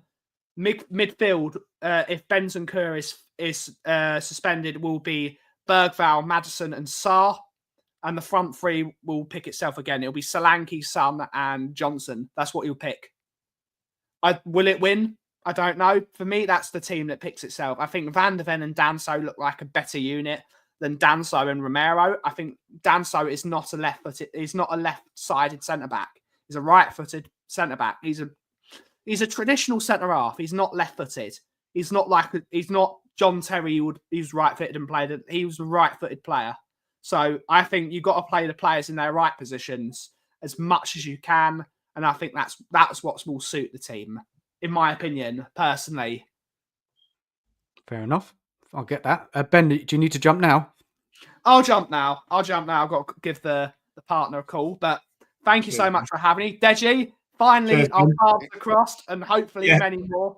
Yeah, this is the stars have aligned. Nige and Dan, always a pleasure. We chat all the time anyway. Yeah, but thanks for having me on. Chat. Thanks for being brilliant. Please, guys, subscribe to Ben if you haven't. The link's in the chat. Cheers, Ben. Thanks for coming on, mate. And hopefully there's a win on Thursday. You're going to watch and you'll be happy. Of course. And as always, Levy out. Cheers, boys. Take care, man. Cheers, Ben. Deji, now over to you, man. What's this team looking like for you on Thursday? Who do you want to start? Forward line. Yeah. Let's start with a forward line. Who do you want up there? I really like Solanke. I want Solanke up top. And then I don't know. Is the honest truth. I don't think Son's been good enough at all this season. So I'm not. He will start though, weren't he? He's captain, mate. He's going to start. He's going to start. He shouldn't start though. He's been that poor. He shouldn't start. But I guess I think maybe you go with Son, Solanke, and Odebear on the right hand side, because Brennan Johnson cannot start this game. Crikey, he's dustier than Tutankhamun. It's going to be Bergvall starting. I mean, Cooley. I hope Cooley's back. He's out. I want Cooley in the. If he's out, then it's going to be Madders, Bergvall, and Bissouma or Papsar, because there's no Bentancur. Then we're going to go. I want to go with Danso, Van de Ven. I think Danso has the potential to be what Saliba is to Arsenal, what Van Dijk is for Liverpool. I think he's been brilliant. And I said that from the time I saw him against France for Austria when he broke Mbappe's nose, and I knew, he's a real one. So Danso, Jed Spence got to start on the right. To be honest, I would rather have Jed Spence on the left and Porro than Udogie on the left and Jed Spence. I just don't think Udogie's been up to it. And sometimes I think Son and Udogie have probably been our two poorest players this season. My issue is it doesn't matter who starts. If they're not motivated and they're not ready for the fight, then nothing will happen and we'll lose. And I think my biggest concern is, will the boys be up for it? Nigel, you said something. You said that it's the guys have got to play like it's their cup final. It was already their final. Last week against AZ, after the game, Postecoglou said, we want to win this competition. Well, you could have fooled me with that performance. So I'm not about to believe for 1 second that, I would like to see the players up for it. If the players are up for it, it doesn't matter what squad they put out. They should be good enough to beat AZ. But if the players aren't up for it, you can have Romero, Van de Ven, you can have Son, you can have Brennan Johnson, Solanke, you can have the strongest squad we've put out so far this season, and we still lose. And that's it. So prediction, Deji. Look, I'm going to give you my head and my heart, if that's all right. Go on. My heart obviously wants the Spurs win, and I don't know why. My head says we don't actually get a result against AZ. I actually don't. You really think we're going to lose? I don't think we'll lose. I just don't think we'll win. Can you imagine, guys? If we don't win that game, all hell is going to break loose. We're not winning that game. Can you imagine the reaction? It's going to go crazy. I know you put up stats earlier. We had no shots against AZ at their ground. But for all intents and purposes, screw the stats. We didn't have a proper chance on goal against Bournemouth. We didn't. I don't care what the stats say. I don't remember. I mean, a couple of people said we hit the post. We did not. So so it's very hit the post with a shot. He did. He hit the post with a shot. It was a soft one. I don't see Spurs winning. That's crazy, man. I think we draw. I think we draw. What, at home with the crowd and bloody hell, what's on the line? These players are not going to stand up. We almost got popped 5-2 by Bournemouth. No, I know, but this is all we have left, Deji. These players, this is all they have left for the season. If they don't turn up, basically they've ended it. They've ended it for the fans. They've ended it for themselves. They've ended it if they don't show up. And if they were serious, they would have got the job done last week. No, I think they were I just think last week they were just strolling around thinking they could just win the game in the home tie. I just think their attitudes is off, completely off. I think the attitude was off, but I'm not being funny. Like, one of the reasons why I thought we could finish top 3 was that under Postecoglou, and that's where I came up with that saying, domination in the location. Because we would dominate games and create chance after chance after chance and maybe lose. If you remember the Newcastle game at the beginning of the season, we played them off the park. If you remember the home tie against Arsenal, since then, I've not seen domination in the location. When's the last time we played well? Actually played well in a match. That's what I'm saying. We struggle to create chances now. And that's why I don't think we get a result against AZ. I think I'm going to the stadium on Thursday to watch a 0-0 or 1-1 draw. Nige? I mean, I'm in exactly the same boat. I think my concern is with Spurs. We're a goal down, so Alkmaar have something to defend. They will play in a low block and try and catch us on the counter attack, which every team does anyway. And have you seen the way we've been playing, the way we've been starting games? We don't get going a lot of the time till the second half. Exactly. My concern is if we're already 1-0 down. If we don't score in the first 20 minutes, it's going to get nasty in that stadium. Edgy. It's going to get tense. It's going to get edgy. And we have to score early to stand a chance. I've got a feeling they might score first and we might get a 1-1 draw and just fail to get a second goal. Guys, now, I'm talking to you two and I'm trying to say, look, we're going to do it. I don't believe it. I don't believe it myself. I'm just trying to put the questions out there because, I'm the host tonight, yeah? So that's what I'm doing. Trying to question you guys to see if there's any way we can win. Of course we can win this game. Player quality wise, yes.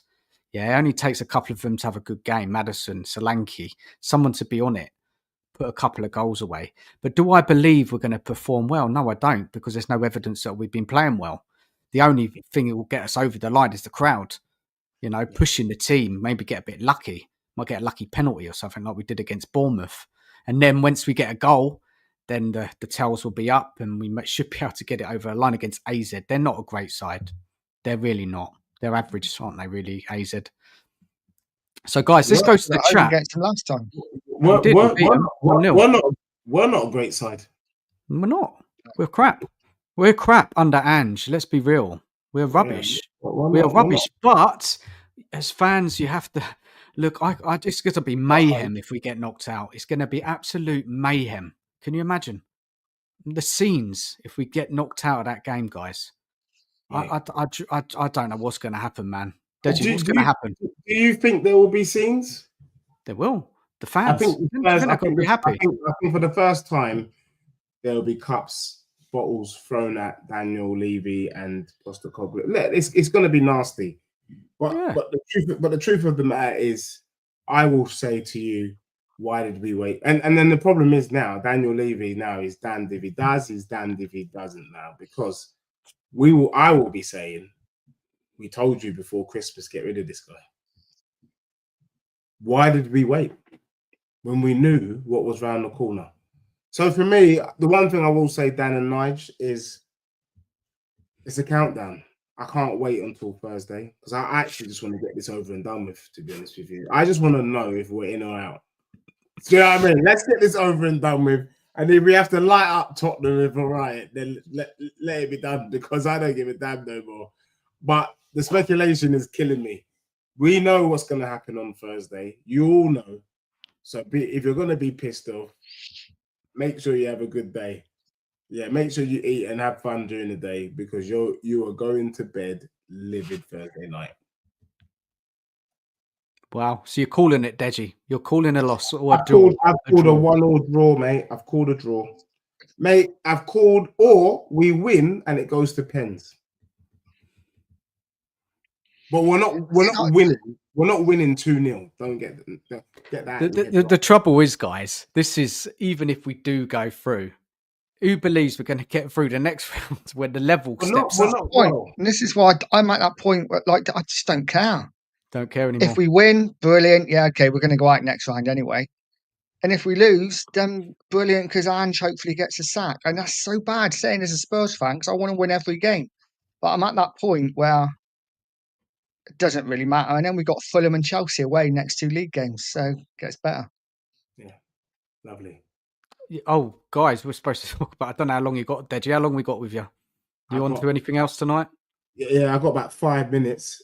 5 minutes. Give us your little thoughts on Fulham, and then me and Nigel take over and get. Is Fulham our next home game? Is our next game away? Yeah. Yeah. Yeah. Sunday. Away Sunday. Yeah. We get whacked, mate. We get whacked. Fulham at home. You've seen them beat Arsenal at home. Let me get their results up for you guys. Let me tell you what they've been doing. We're not doing anything. We're not doing anything against Fulham. That's 15 L's coming through. 15. Let me take that down. Let me get that back up. In fact, between now and the end of the season, Spurs, I can only see us. Tottenham don't get 40 points this season. We won't get 40 points. The only points that I can see us getting is against Southampton at home. All other games, I expect us to lose. That's it. Insane. We're not beating Forest. We're not beating Fulham. We're not beating Crystal Palace. We're not beating Chelsea. Come on. We're not beating Wolves. Come on, guys. Come on. Liverpool. Yeah, we're not beating Liverpool. What are we doing? Have we got Villa again still? Yeah. We've got Villa as well. Yeah, come on. Yeah. Southampton's the only game I see us getting 3 points. I'll be surprised if we get 40. We're not getting relegated because the bottom 3 are so poor. But I'd be surprised if we hit 40 points. Effectively, after Fulham, we could be 16th. Yeah. So let's just focus on that Fulham game. I know we're kind of going all over the shop. Look, we lost last season there 3-0. Yeah. Yeah.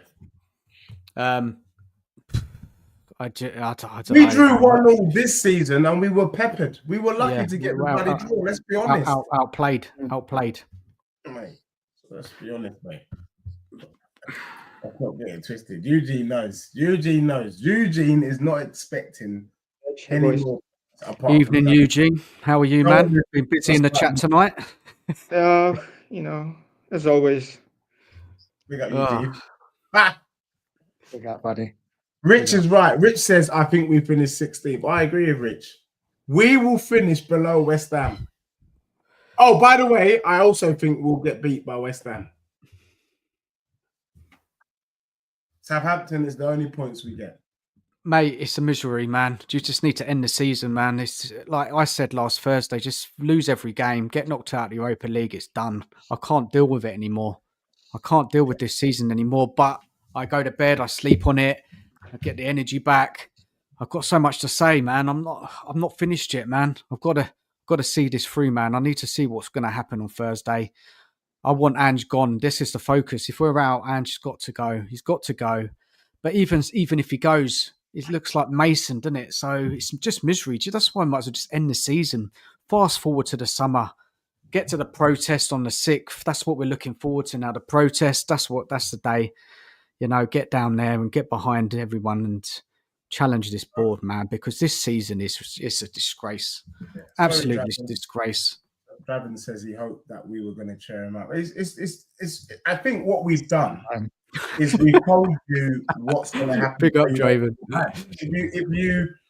If you're not shocked by the result, then you don't feel as bad, innit? So what we've done is we've just prepared you. Like, I won't be upset on Thursday, just so you know, because I'd be like, well, we kind of knew. You can't be upset when you knew what was going to happen. You're only upset when they don't deliver. But I'm expecting Spurs to do nothing, so that you should take solace in that and enjoy the game. You've been prepared, and you're going to wear a black suit on Thursday, Deji. Mate, yeah. I'll probably look. I've not worn my Spurs shirt since October or November, and I think I won't be buying any more Spurs jerseys anymore. What's the point? I wear black now as a sign of mourning for my club.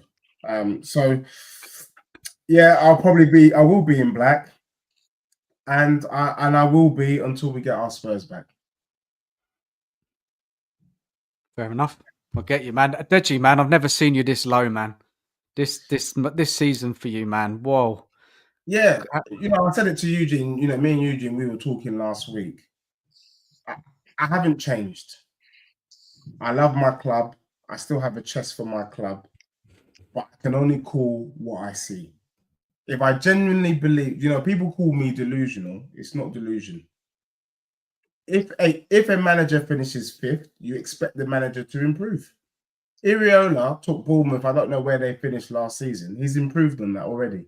That's what managers do. So if you finish 5th, and I say Spurs are going to finish 4th or 3rd, that's not unrealistic, because if you're a good manager, that's what you do. Yeah? But I have seen what you guys have seen, and what I saw is that this guy is really out of his depth. That's why he doesn't say anything while the game is going on, because he doesn't know what to say. So he has to wait, process it, and try and say it to them at half time. And I just know he's just gambling. We've won by luck.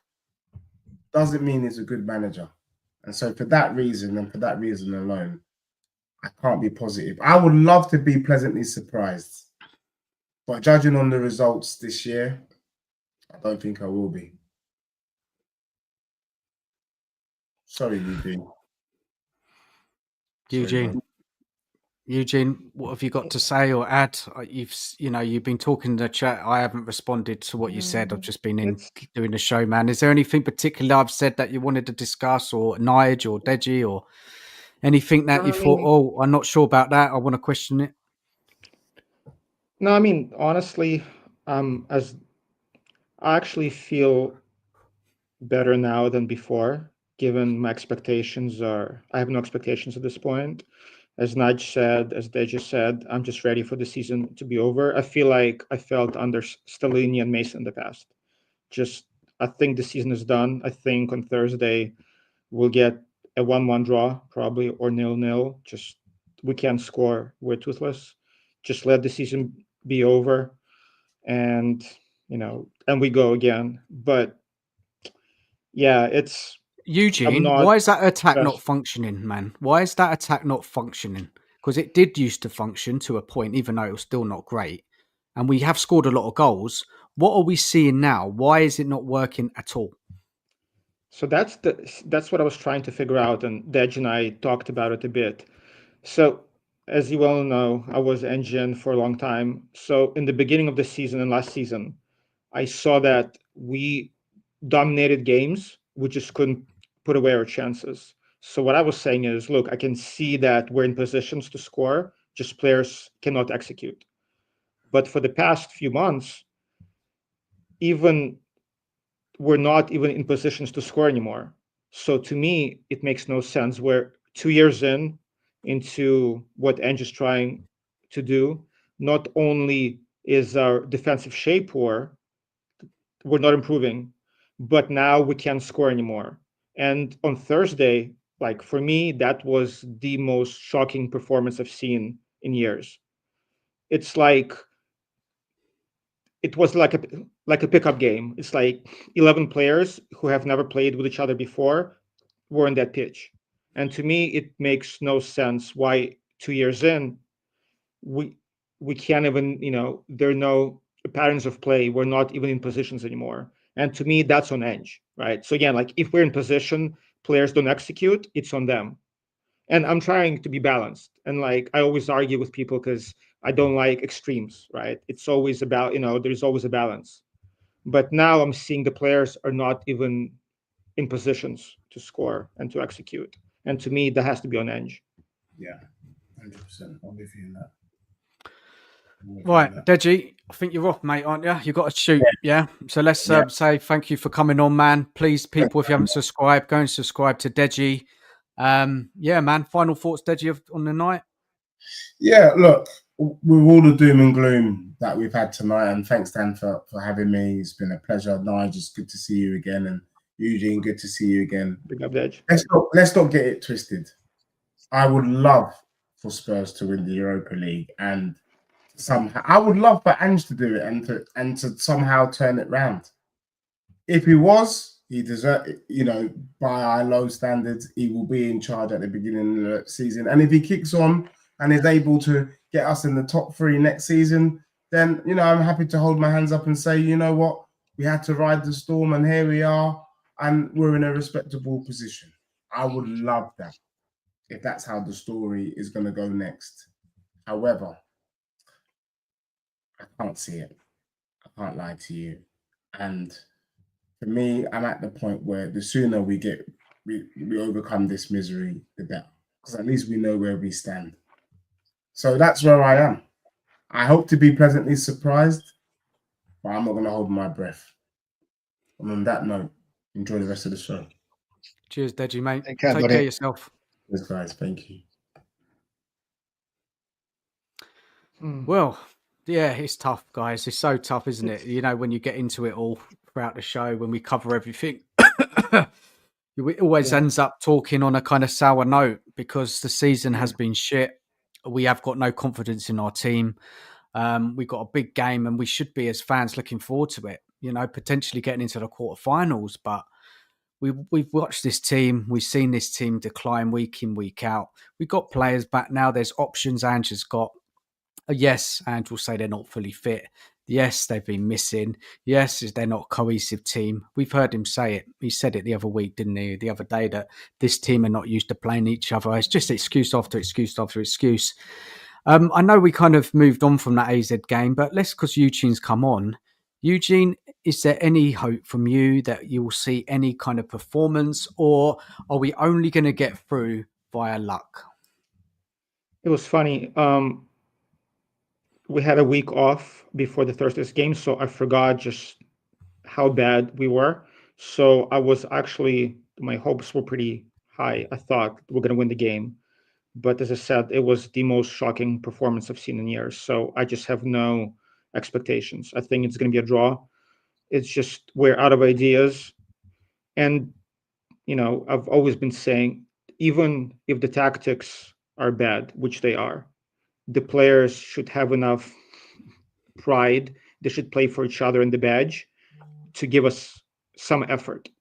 And outside of a couple of players, Spence, Danso, and Bergval, and Vic, I just don't see that effort. I don't see players just running through the walls for the badge. Forget Ange, forget even defense, right? For the badge.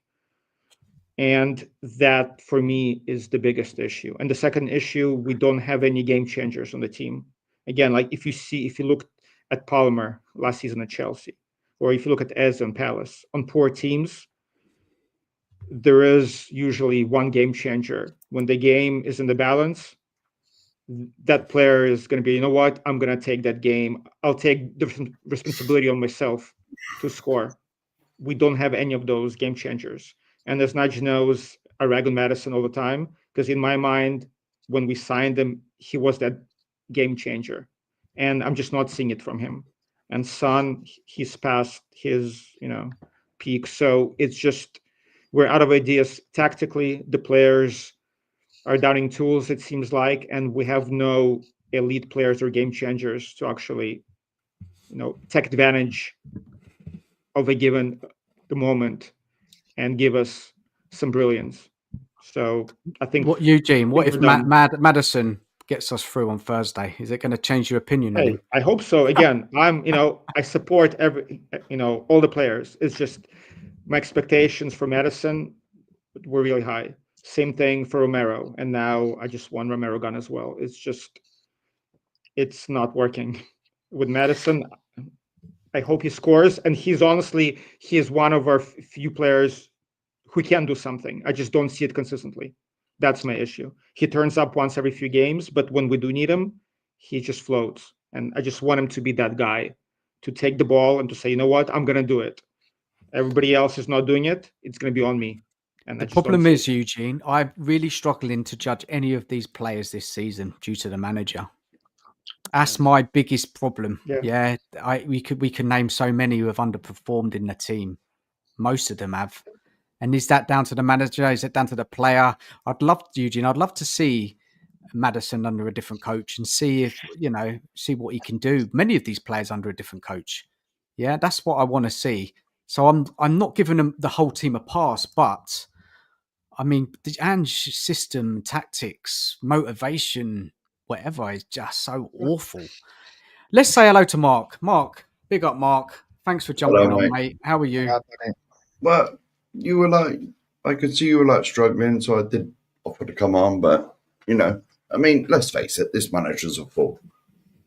He's inept, completely out of his depth, shouldn't be here in the first place, and he ain't got a clue. He ain't got the fuck. Right. I'm definitely the oldest here. I'll tell you now, in my 54 years of supporting this club, he's the worst manager I've ever seen. And I saw us get relegated. He's the worst manager I've seen. He ain't got a clue. He ain't got the foggiest what's going on. With him, it's square pegs and round holes all the time. He never plays any of our players to their strengths. As I've said on this channel, our channel, all the channels, Son is not a winger. He never has been, never will be. Johnson is not a winger. He never has been, never will be. Both of them are inside forwards. Both of them. That's what they are. They're not wingers. Right? He ain't got a clue. Right? Archie Gray's done all right in defence. But he's not a defender. What's going on here? He's got his way of playing. It's like, I think Ben said it when he was on. Right, now a good manager comes into a team, see what tools he's got, and tries to utilise them to get the best out of them, what you got. This fool has got one way of playing, and only one, because we ain't even got plan B. He's got one way of playing, and he tries to shoehorn the players into playing his system. He's an absolute fool. He's the worst manager I've ever seen. And the sooner he leaves and half of this delirious fan base goes with him, all the Ange lovers that think he's the next Messiah, the better. And that's it.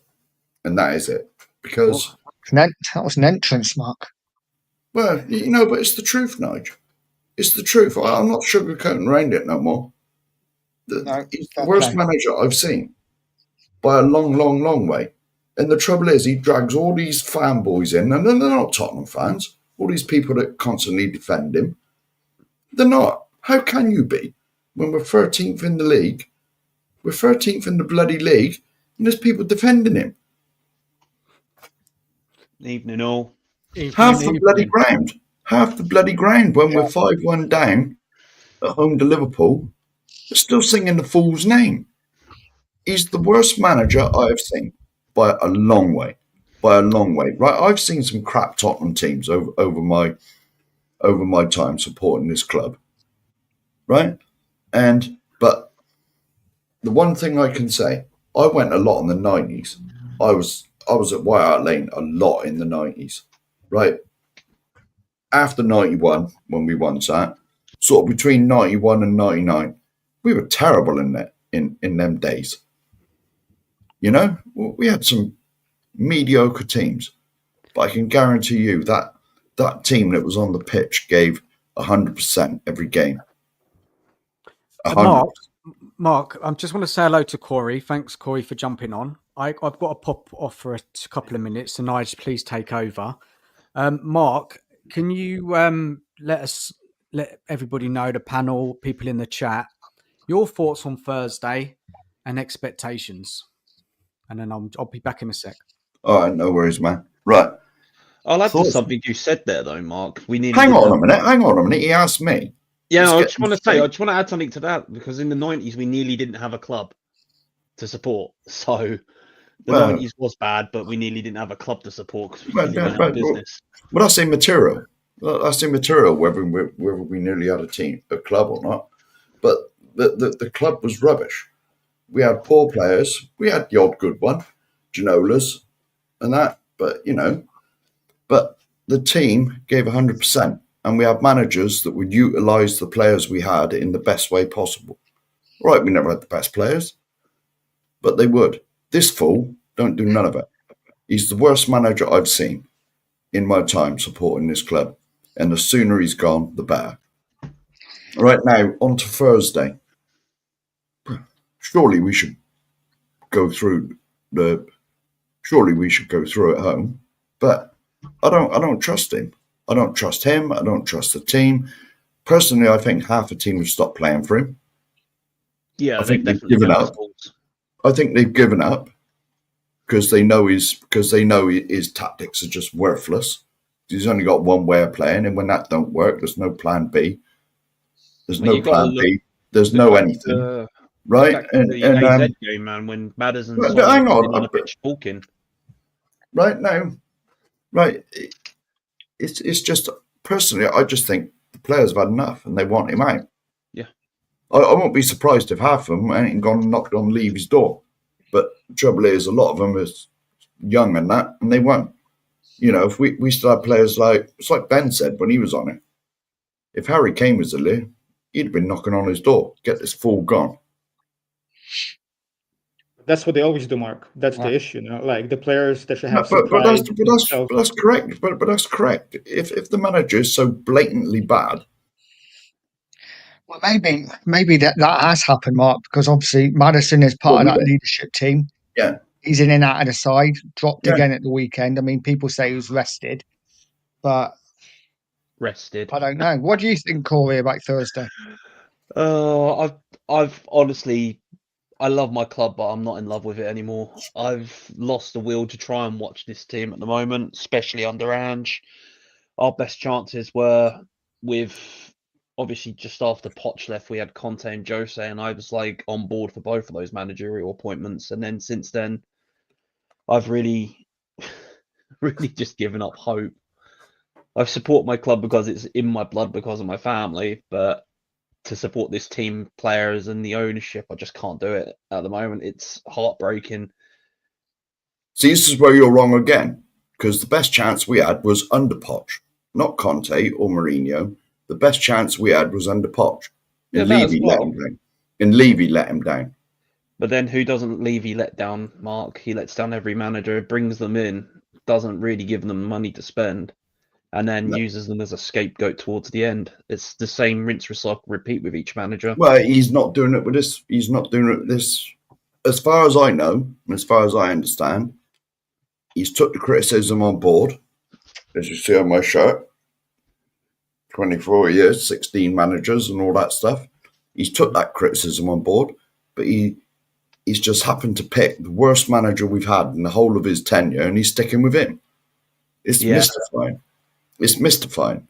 But then again, as I've said, probably on this channel, certainly on my channel, the money that comes from football is not important anymore. With all the rest of the nonsense that goes on out there. Football is not important anymore. Football is not important anymore. Yeah, it isn't. We're just Tottenham by name. We're not Tottenham by club anymore, are we? We knocked down our old beautiful stadium because apparently we needed to move to a new stadium to compete with the big boys. This stadium we was did. going to be changing. Yeah, I know. It was meant to be game changing, wasn't it? And nothing's really changed. Nothing's really changed. It's still the same dross and crap we've had for the last 20 odd years. In fact, if anything, over, give or take 2 years under Poch is we've gone backwards, haven't we? Especially since being in the new stadium. Yeah, at least we signed top players in the old stadium. And the thing is, the old stadium had the noise and the atmosphere. I mean, I was every weekend with my granddad growing up as a kid, going to the lane, traveling to away games with my granddad and my uncle, my cousin, we were going everywhere. But like, since the new stadium's been built, I haven't been in, and I have literally been Levy out since the day Martin Jol was let go, I've not put a penny into this club. That's my way of protest and support for how I feel. I just won't give this bloke any of my money because he's serving us up a product that isn't worthy or fit for purpose for me to want to spend money on. I'd rather go and spend money on my local club at Whitehawk, even though I live in Brighton, but I go down and watch a Whitehawk match once a week, £5 to get in, pub right there, is hardly ever crowded. You can have a laugh with about the 20 to 30 people that show up each week, So it just makes you laugh. So what happens if we, let's just talk about Thursday, what happens if we, so two questions in one really, what happens if we win Thursday? Do you still want Ange out? Do you guys still want Ange out? What happens if we lose Thursday? Is it just he has to go, or do we wait till the end of the season? Well, put it this way: if we lose, I'm setting up a stream immediately, and we're going to do another one of them calling things. Yeah, I've been Ange out since day one. I didn't want him here day one. I did my research on the managers that we had lined up, the first five, and I went through them all. And there's probably two on that list I would have taken out the first five. Nagelsmann being obviously the clear favourite for everybody back then. The guy has a track record of winning things with the top teams in shit leagues. When you've got the Scottish League ranked lower than the MLS, when the MLS is like a part-time league and where people go to retire, makes you laugh, doesn't it? And then you try to bring those tactics to the Premier League, one of the top 5 leagues in the world, and you think you can get away with that week in, week out with no backup plan, no contingency, no real understanding of how your tactics work, and yet you stand there on the sidelines every week with your hands in your pockets. Like, I've never hated a manager more for crap body language than I've hated Ange. So, yeah, we're losing. I'm just going to sit here, put my hands in my pockets. Something might happen. Make a substitute in the 88th minute. What's the point? I just don't get it. I'm done with this manager in this club right now. I love my club. I'll support my club, but I don't support the players or the manager or this regime. Mark, Eugene, how do you feel? I mean, if we lose on Thursday, it doesn't matter if Ange stays and goes. Ultimately, he's not good enough either way at this point. Even if we do win on Thursday, we're going to lose in a week.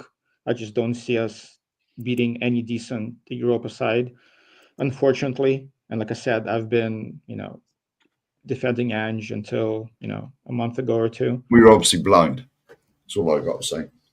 Yeah. So if he doesn't win, if he loses, him or Mason, it doesn't matter. He's gone end of the season or beginning of the next season. If he wins, it doesn't matter either. Because again, as I said, I don't see us winning. So Eugene, how does this play out, mate? How does this play out in the summer? What does it look like for you?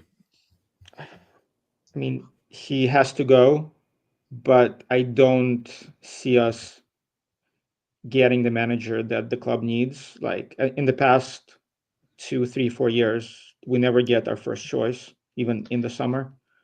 We never get, post Conte, who was desperate, who said no to us first, and then he came for the money. We don't seem to get any managers with any ambition or any options, and I don't see that changing. Whether it's Iriola, who I think is overhyped, but Areola or anybody else, Not anybody with overhyped, option, dude. is not going to come here. Areola is not overhyped. He knows how his tactics Based on work. what, though? You But can look, see it week in, week out with his team. He adapts to what is going on. He knows his system better, and he gets the best out of the players. And but he's Corey, standing around with his with hands in Graham his Potter, pocket. with Graham Potter, like being a And he's good done it coach with 10 is not enough. injuries, just like we have. You classing one guy in one season with Bournemouth to a guy that's been in tin pot leagues and done sod all, apart But from win tin pot but leagues. if we're saying, and I'm saying it as well, that most of the injuries are on edge. It's the way we play. Oh, It's the yeah. way we train. So are all their injuries on him? Because they do play high line. They do play similar style of football. They don't invert Yeah, the but they're fullbacks, also well obviously. drilled, Eugene. That's what you're not getting. Like the whole idea of Areola's tactics is there are ways of playing this system compared to not playing it at all. You sit there I and could be shoot your wrong. head all you Again, want. I'm not. No, it's not wrong. It's fact. It's black and white in football. There's no grey middle part. Black and I don't white in think it's black and football is white, very Corey. simple. When you train your players right and coach them right, they understand the system. You can't just come in, rip a core of players out and go, right, we don't need these leaders or these guys anymore. And they might be shit and you're like your Eric Dyers and your the players that were let go. All right, Eric Dyer wasn't the greatest, but even he come out and called out this manager saying he doesn't coach the team right. How many more players have got to come out and say this?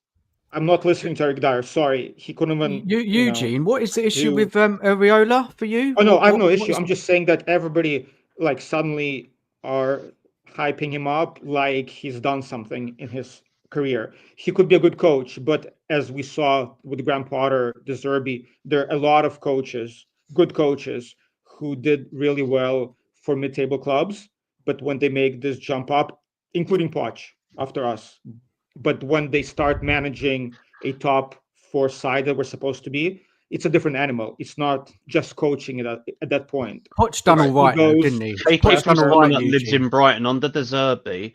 Yes, Brighton were doing well, but he insulted the fans a lot, and that's another reason why he left. He insulted the Brighton fans. I live 10 minutes from the stadium. The way he was insulting fans week in, week out, not understanding how things work. That's another reason why he left. Potter, another very good manager Brighton had, but he had ambitions and was let down by Chelsea, by the top clubs, because they That's an didn't excuse, see Corey. his But you vision. can't say that, right? Like, let's be fair. But again, I could be wrong. But tell me, and maybe that's just my lack of knowledge. But outside of Poch, who give me a couple of mid-table managers who actually succeeded at top clubs and actually won big honors. I'm not talking about like an FA Cup here or there, but actually led their top teams to challenging. I'm I'll not give sure you one straight if you away. remember. I'll give you one straight away. I think it's the name I'm thinking of. Go on, Mark. Sir Alex Ferguson. Well, He come from yeah, bloody okay, Aberdeen, but man. since then, I mean, that's a No, different History speaks for animal. itself. that was How your many question. years? Who come from Mark, an average Eugene team? did Sorry, how many say years did he fail? Oh, hang on. United. Arsene Here Wenger. we go. He came from France, Okay. Japan. And so the He came goalposts over are from changing now, nowhere and made Eugene. Arsenal what they And so the were. goalposts. but And so Mark, you asked me to name that's one, fair. and I named the greatest manager there's ever been, arguably. But how Mark, many seasons did it take him to win at United? Again, you're right. But I Well, think there we go. times right now are different. That's it. It's done. It's like Done. what I just said, Mark. Arsene Wenger, Japan, Well, France, exactly. England. guys, can you Exactly. wait? Can I speak, guys? Eugene Yeah. did say before he From mid-table clubs. asked that question. He did say because of my knowledge, right? Yeah. So give him Well, a we little answered. pass No, on no, that. but hold on. But Or no, do obviously, you want, but or do again, you want another how many example years? of a team turned around under a new manager? Let's look at Frank at Brentford. That Okay. guy's turned it But it's around. not a top plenty. club. I'm They're talking a about team challenging. expectations. Expectations for a top four club are different. Again, yeah, Ferguson for sure. Wenger came from Europe. Ferguson came from Scotland, and how many years did it take him to turn around United? And the times were different too. Now every First team has season, money. Alex Every nearly team has a got scouting sacked. Yeah, team. I get that. So What I could saved be Alex wrong. Ferguson in England is winning the cup. Simple. And then from there, everything's history.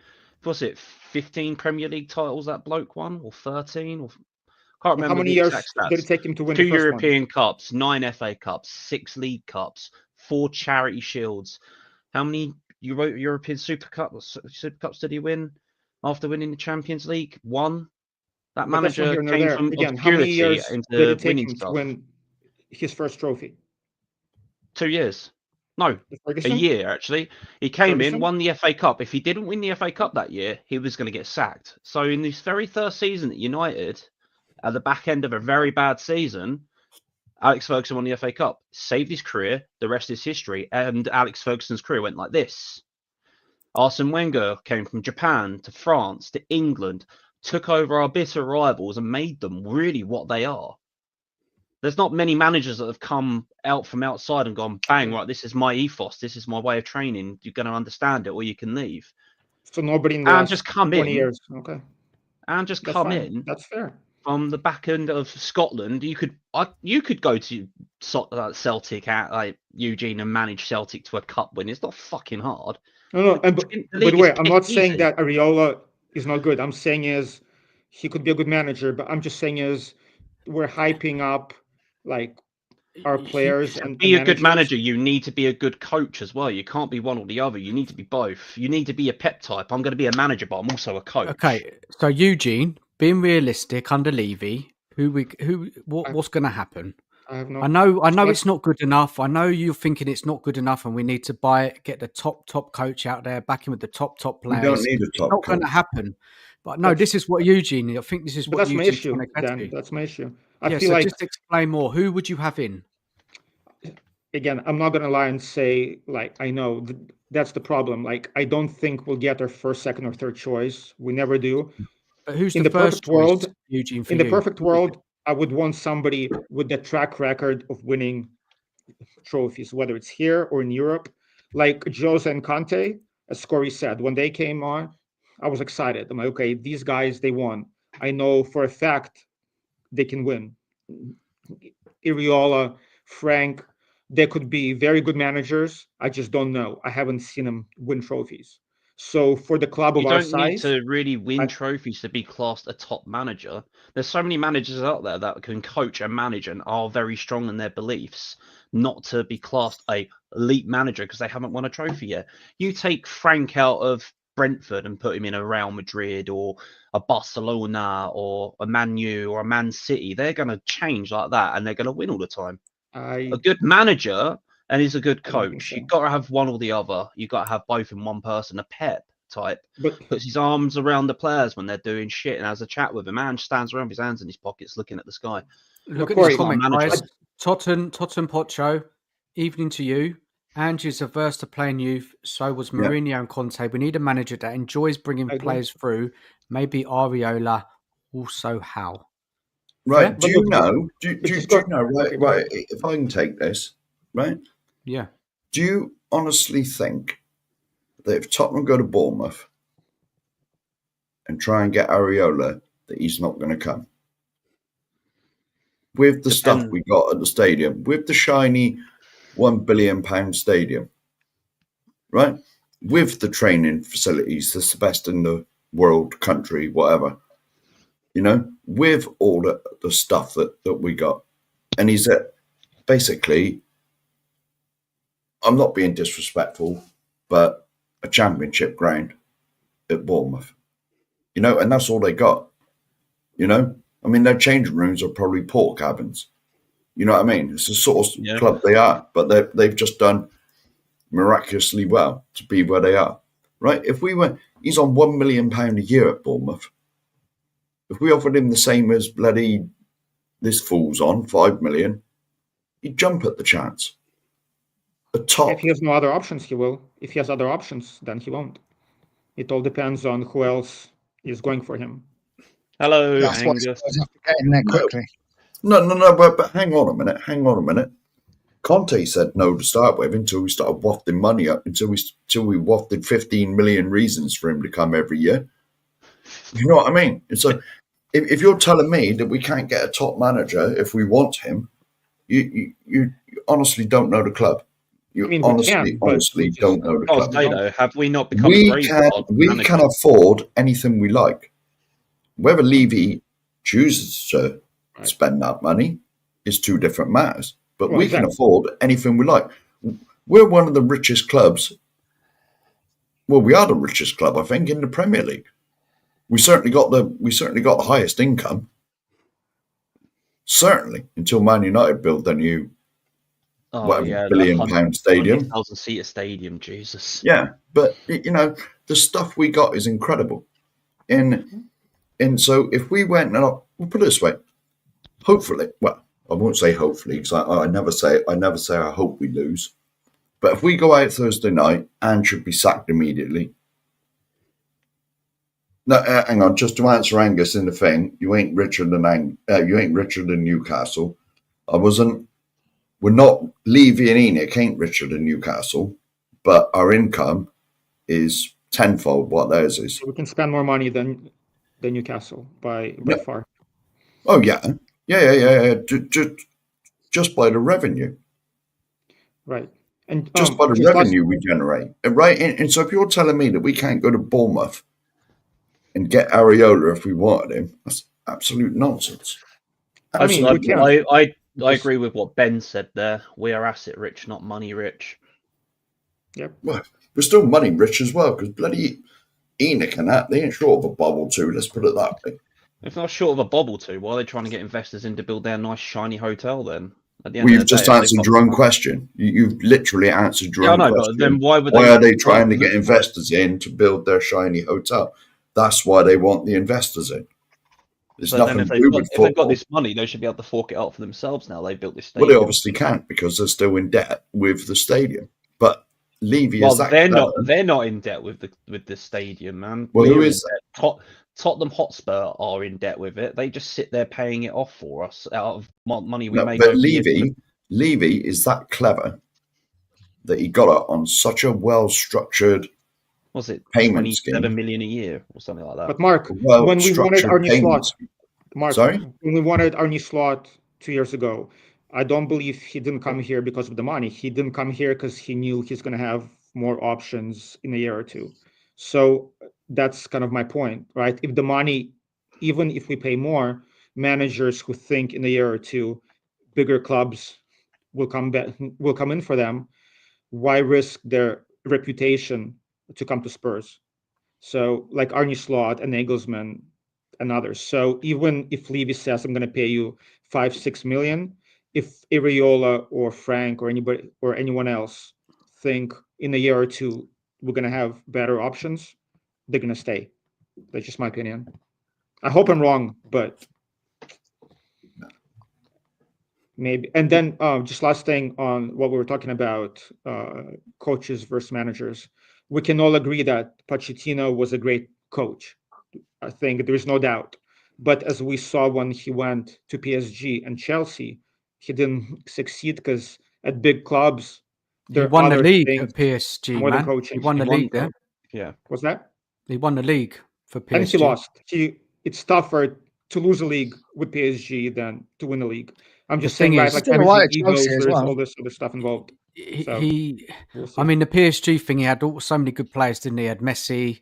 Remember that forward line he had and he couldn't get it over the line. I just think it was a massive change from going from Spurs to them with managing all those star players. I just think he'd not done that before. So he had too many star players and egos to deal with, really, didn't he? I was going to say, the thing is with PSG is there was a lot of egos there. Well, Chelsea, there was a lot of massive, big egos. And Chelsea was a mess. Chelsea was a mess. Chelsea, guys, that job he took there over there. Put it this way, right? Put it this way, right? Poch went to Chelsea, and when they sacked him, the fruits of his labour were coming to fruition because Chelsea had picked up a hell of a lot, and they got rid of him. Do you remember why he left Chelsea job? Because he didn't have control over the. That's transfer. Right. It was something to do with the transfers, wasn't it? He didn't want to make the same mistake like he did at Spurs. Yeah. So we'll see. Like I said, I hope I'm wrong. I hope we're going to attract a manager, the manager or a coach who can actually coach the youngsters. That I agree with. Given that did you give names, Eugene? Did you give names? I can't remember. Did you give any names? I can't remember. Honestly, again, I'm not going to make things up. I don't. I'm not sure. I don't know. Okay. No worries, man. If anything comes to mind, just let us know. Corey, I'm not going to say Zidane or Xavi. Right? Those managers are not coming here, so it needs to be an up and coming manager who has some success in the league that he's in. And like Amorim would be my choice last season, but we see even Amorim, he was very, highly rated, and he's struggling right now at Man U. And I would have killed for Amorim. So it all depends on the situations, on the board, on the players. And Amorim, he might get sacked at United.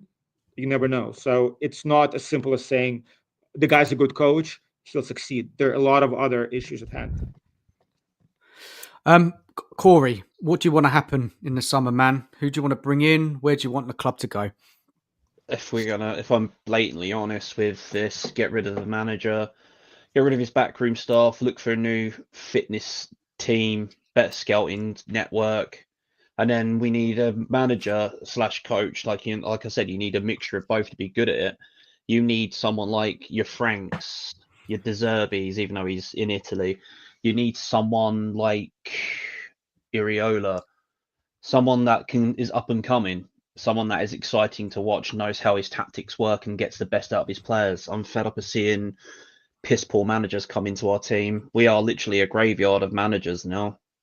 We really are under this ownership. And you look at the managers past, there's been some really terrible ones in there, but this one just takes the biscuit.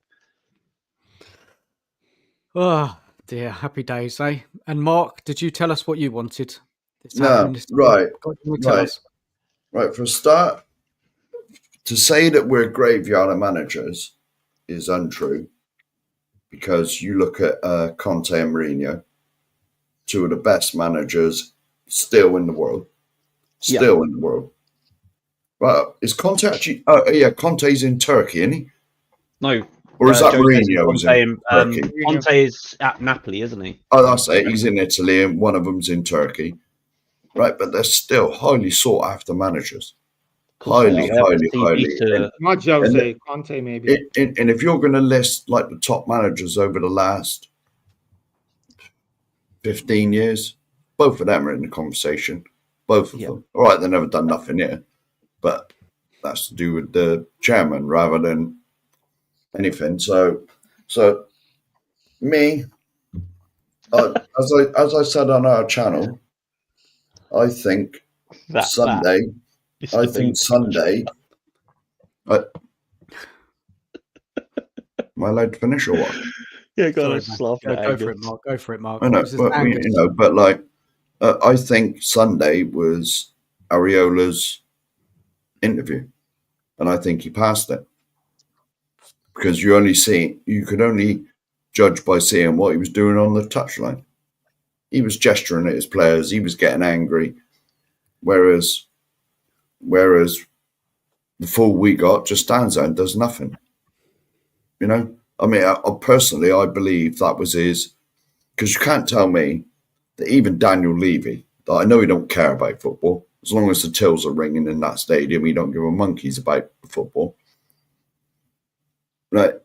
Even he can't be happy with the way the season's gone, because let's face it, you've only got to put bloody Facebook on or something. And Paddy Power have done another bloody advert about us. The memes I've seen about Tottenham this season, I've never seen nothing like it. Right, we might get the odd one if we get a good hammering in the game. Paddy Power will come out with something. But it's constant. It's every day I see a different one. Every single day I see a different meme about Tottenham. And that's not right. And you can't tell me that Levy don't see all this, or he's certainly got people that research all this, because what I've heard that the club have got scouts that watch YouTube channels. Maybe not to interact with the chat or nothing, but they watch just to see what the general feeling is like between the fans. Certainly the bigger ones, that we are Tottenham TVs and, Tottenham Aways and Sava and all that sort of stuff. I hope he watches ours. I hope Mr. Levy personally watches ours. And Ange. Of course he is. Mark. Would you guys want Nuno back? Hi, Mr. Levy. What's that, Eugene? A question for Nuno? Would you guys want Nuno back? Because Nuno this season is more successful than Ariola, right? So by that account, if we're just looking at that, Nuno is taking the worst team. We saw how bad he was with us. But now, based on his coaching at Forest, what changed? So would It's you not want going to to invest? happen, Eugene, though, is it? No, No. but I if, mean, I get just your hypothetically question. speaking, It won't happen. It won't but happen if, because he's been would you sacked. though? Would And I? we're going back. Go on, Dan. The Tottenham. I know we hate talking about the Tottenham way, and it's what is the Tottenham way, but Spurs attacking football on the front foot. Nuno doesn't play that style, so I don't think it will work. I mean, but fair play to him. I think he's done fantastic at Nottingham Forest, and he's come to a club where it's working. They're buying the players to make his system work. We've seen what Nuno did with Wolves. He created a good team, a competitive team with Wolves. Coming back to Spurs, I mean, you can't.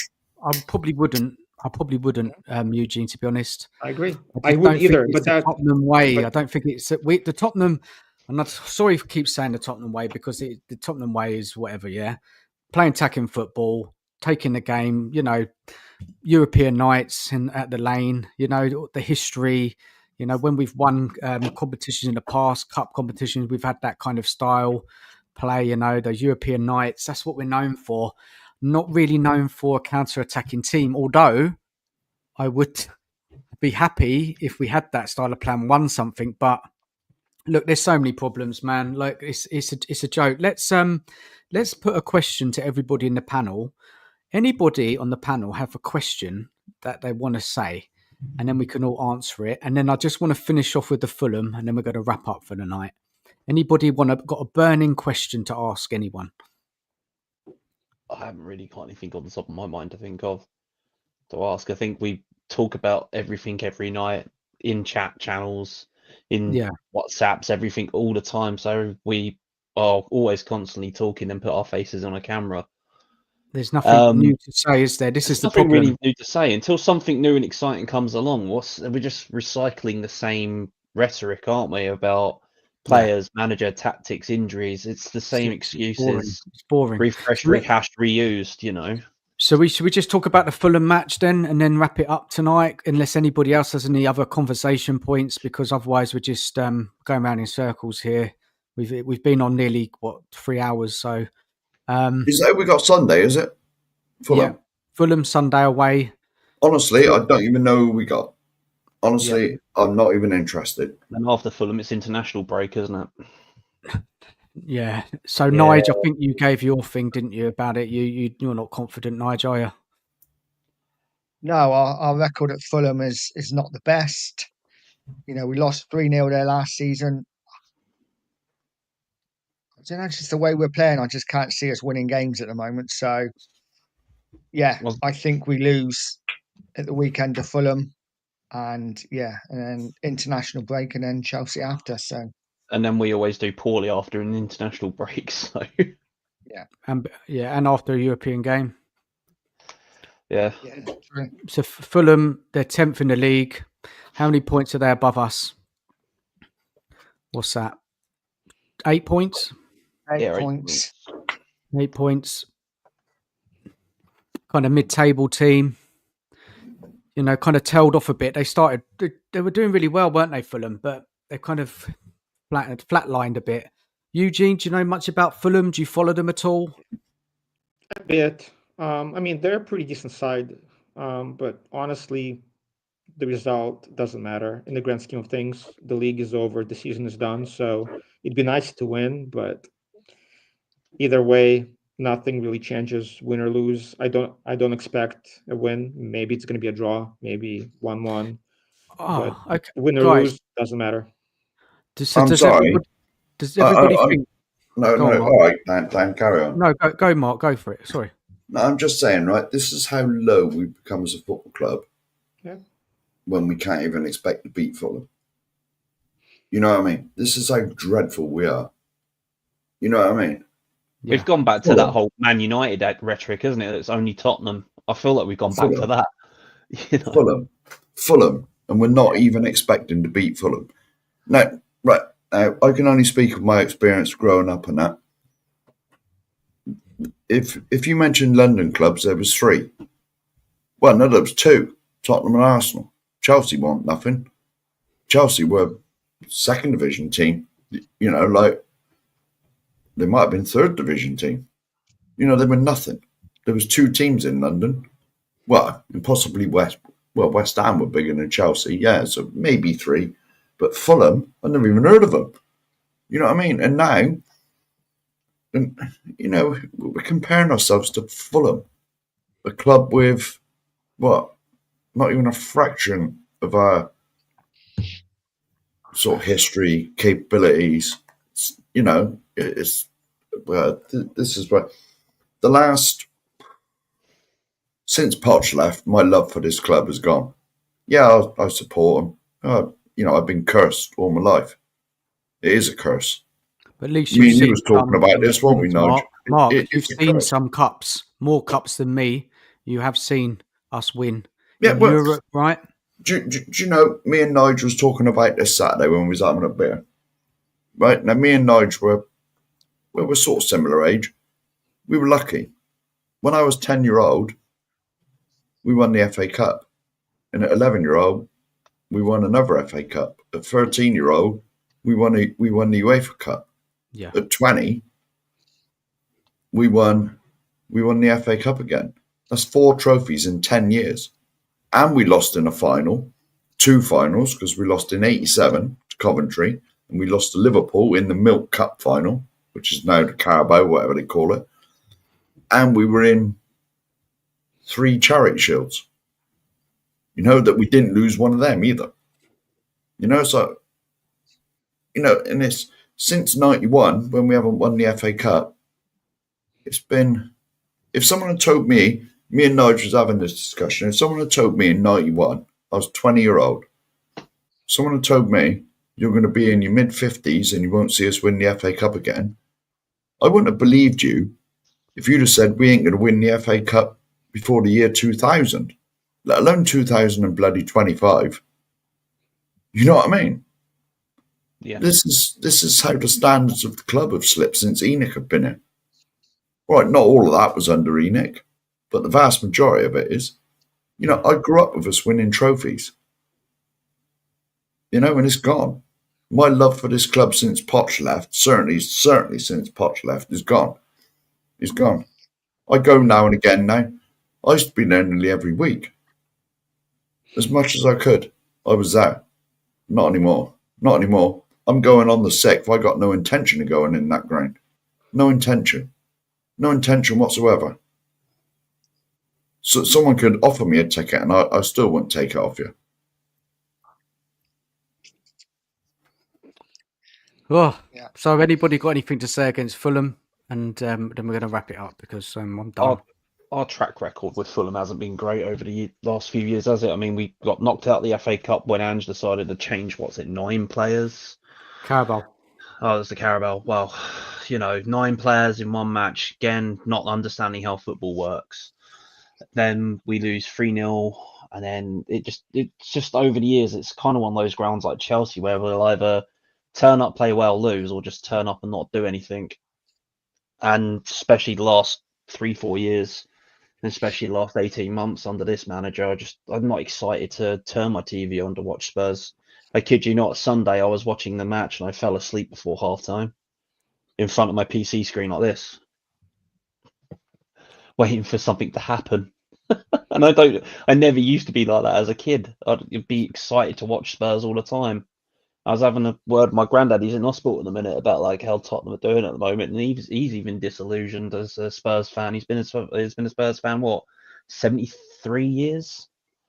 Well, it's hard not to, Corey, is it? This season has been atrocious, man. And the end of last season wasn't good either. So, guys, yeah, final thoughts of the night. Over to Nige. What's your final thoughts? And then we're going to close up. My final thoughts are in the whole 45 years I've supported Spurs, I've never felt so disillusioned with the club, and I've never felt like I actually don't care if we lose a cup game or not. Saying that, hopefully we go through just because it gives us an extra couple of months of something to get excited about, possibly. But yeah, just totally broken with the club at the moment. Fair enough, Nige. Eugene, final thoughts from you? Yeah, same. If we lose on Thursday, I'm not even sure if I'll be watching every single game. I might just be watching highlights or just watching and replay. I'm not waking up at 5 in the morning anymore or 4 in the morning to watch this No way, game. mate. So, and I was actually ashamed to admit it when I was talking to Deji last week. I'm like, you know what? I'm not even sure if I want to see us win, which was, as a fan, I never want to say that. But I'm like, but I know even if we do, we're gonna go out. So I don't want to be a bad fan. I always want us to win, but that extra anxiety and extra stress that I'm gonna be, I'm gonna go through in the next few weeks. I'm not sure if I need this in my life right now. So I still hope we do win, but my expectations are super low. I don't expect us to beat AZ or Fulham. And yeah, it is what it is. Unfortunately, this, even as a positive fan, this is where I am at the moment. So Honestly, great I don't situation. care. I don't care anymore. Don't care. And that's Yep. something I never thought I'd say. Let's get that, man. Totally get it. You don't care. I said that last week, Mark. After that AZ game, I don't care anymore. But look, it's been quite an exhausting stream in the end, because after you go through it all, man, it's just there's really little to be positive about. There's nothing, actually. Now, guys, thank you. Thanks, Corey. Thanks, for having me. Mark. Thanks, Eugene, for jumping on late onto the show. Big up to Deji as well, and Ben for joining us early at the beginning. Big up to everybody in the chat who's watched tonight. Thank you so much for your comments. If you haven't subscribed, please subscribe to Nige. Please subscribe to Mark as well. Mark, we need to get your link in the chat. Is it in there? Oh, no, I will do it. Throw it in the You chat, mean- mate. You know what's hard for me though, really? As a kid growing up, every year I'd have the newest kit, looking in the mirror, being proud to wear that shirt. I've not bought a Tottenham kit since Joel was sacked, and it's been hard not to want to buy that kit, but I just feel so lost in the wilderness with this club. I grew up and I've seen us win an FA Cup and 2 League Cups, and it's just hard. It really is. It is, mate. It is. You're right. It is. I'm similar age to you, and it's that's it. All I can remember is FA Cup '91. The is it the Littlewoods Cup or no? When we won it under George Graham, was it called the Littlewoods Cup? No, I was there. Worthington. How was it called? Worthington Cup. Yeah, the Worthington Cup. I was there. I was there that day. And I was at the one for Chelsea when Woodgate scored. So that was a Carling Cup. Yeah. And literally that's it. And we won the Audi Cup. Remember? Woohoo! A fake cup. At least Harry got to lift something with Spurs. That's embarrassing, man. Embarrassing. Guys, big up to everyone watching and watched and got involved tonight. Big up to everybody who's joined. And look, Thursday will come around in a couple of days, mate. I tell you what, if we lose that game, can you imagine? Oh my days. We'll have to watch that fallout happen. Anyway, guys, good night to you all. Take care of yourselves. And come on, you Spurs, and Levy out. Always. Good night. Good night.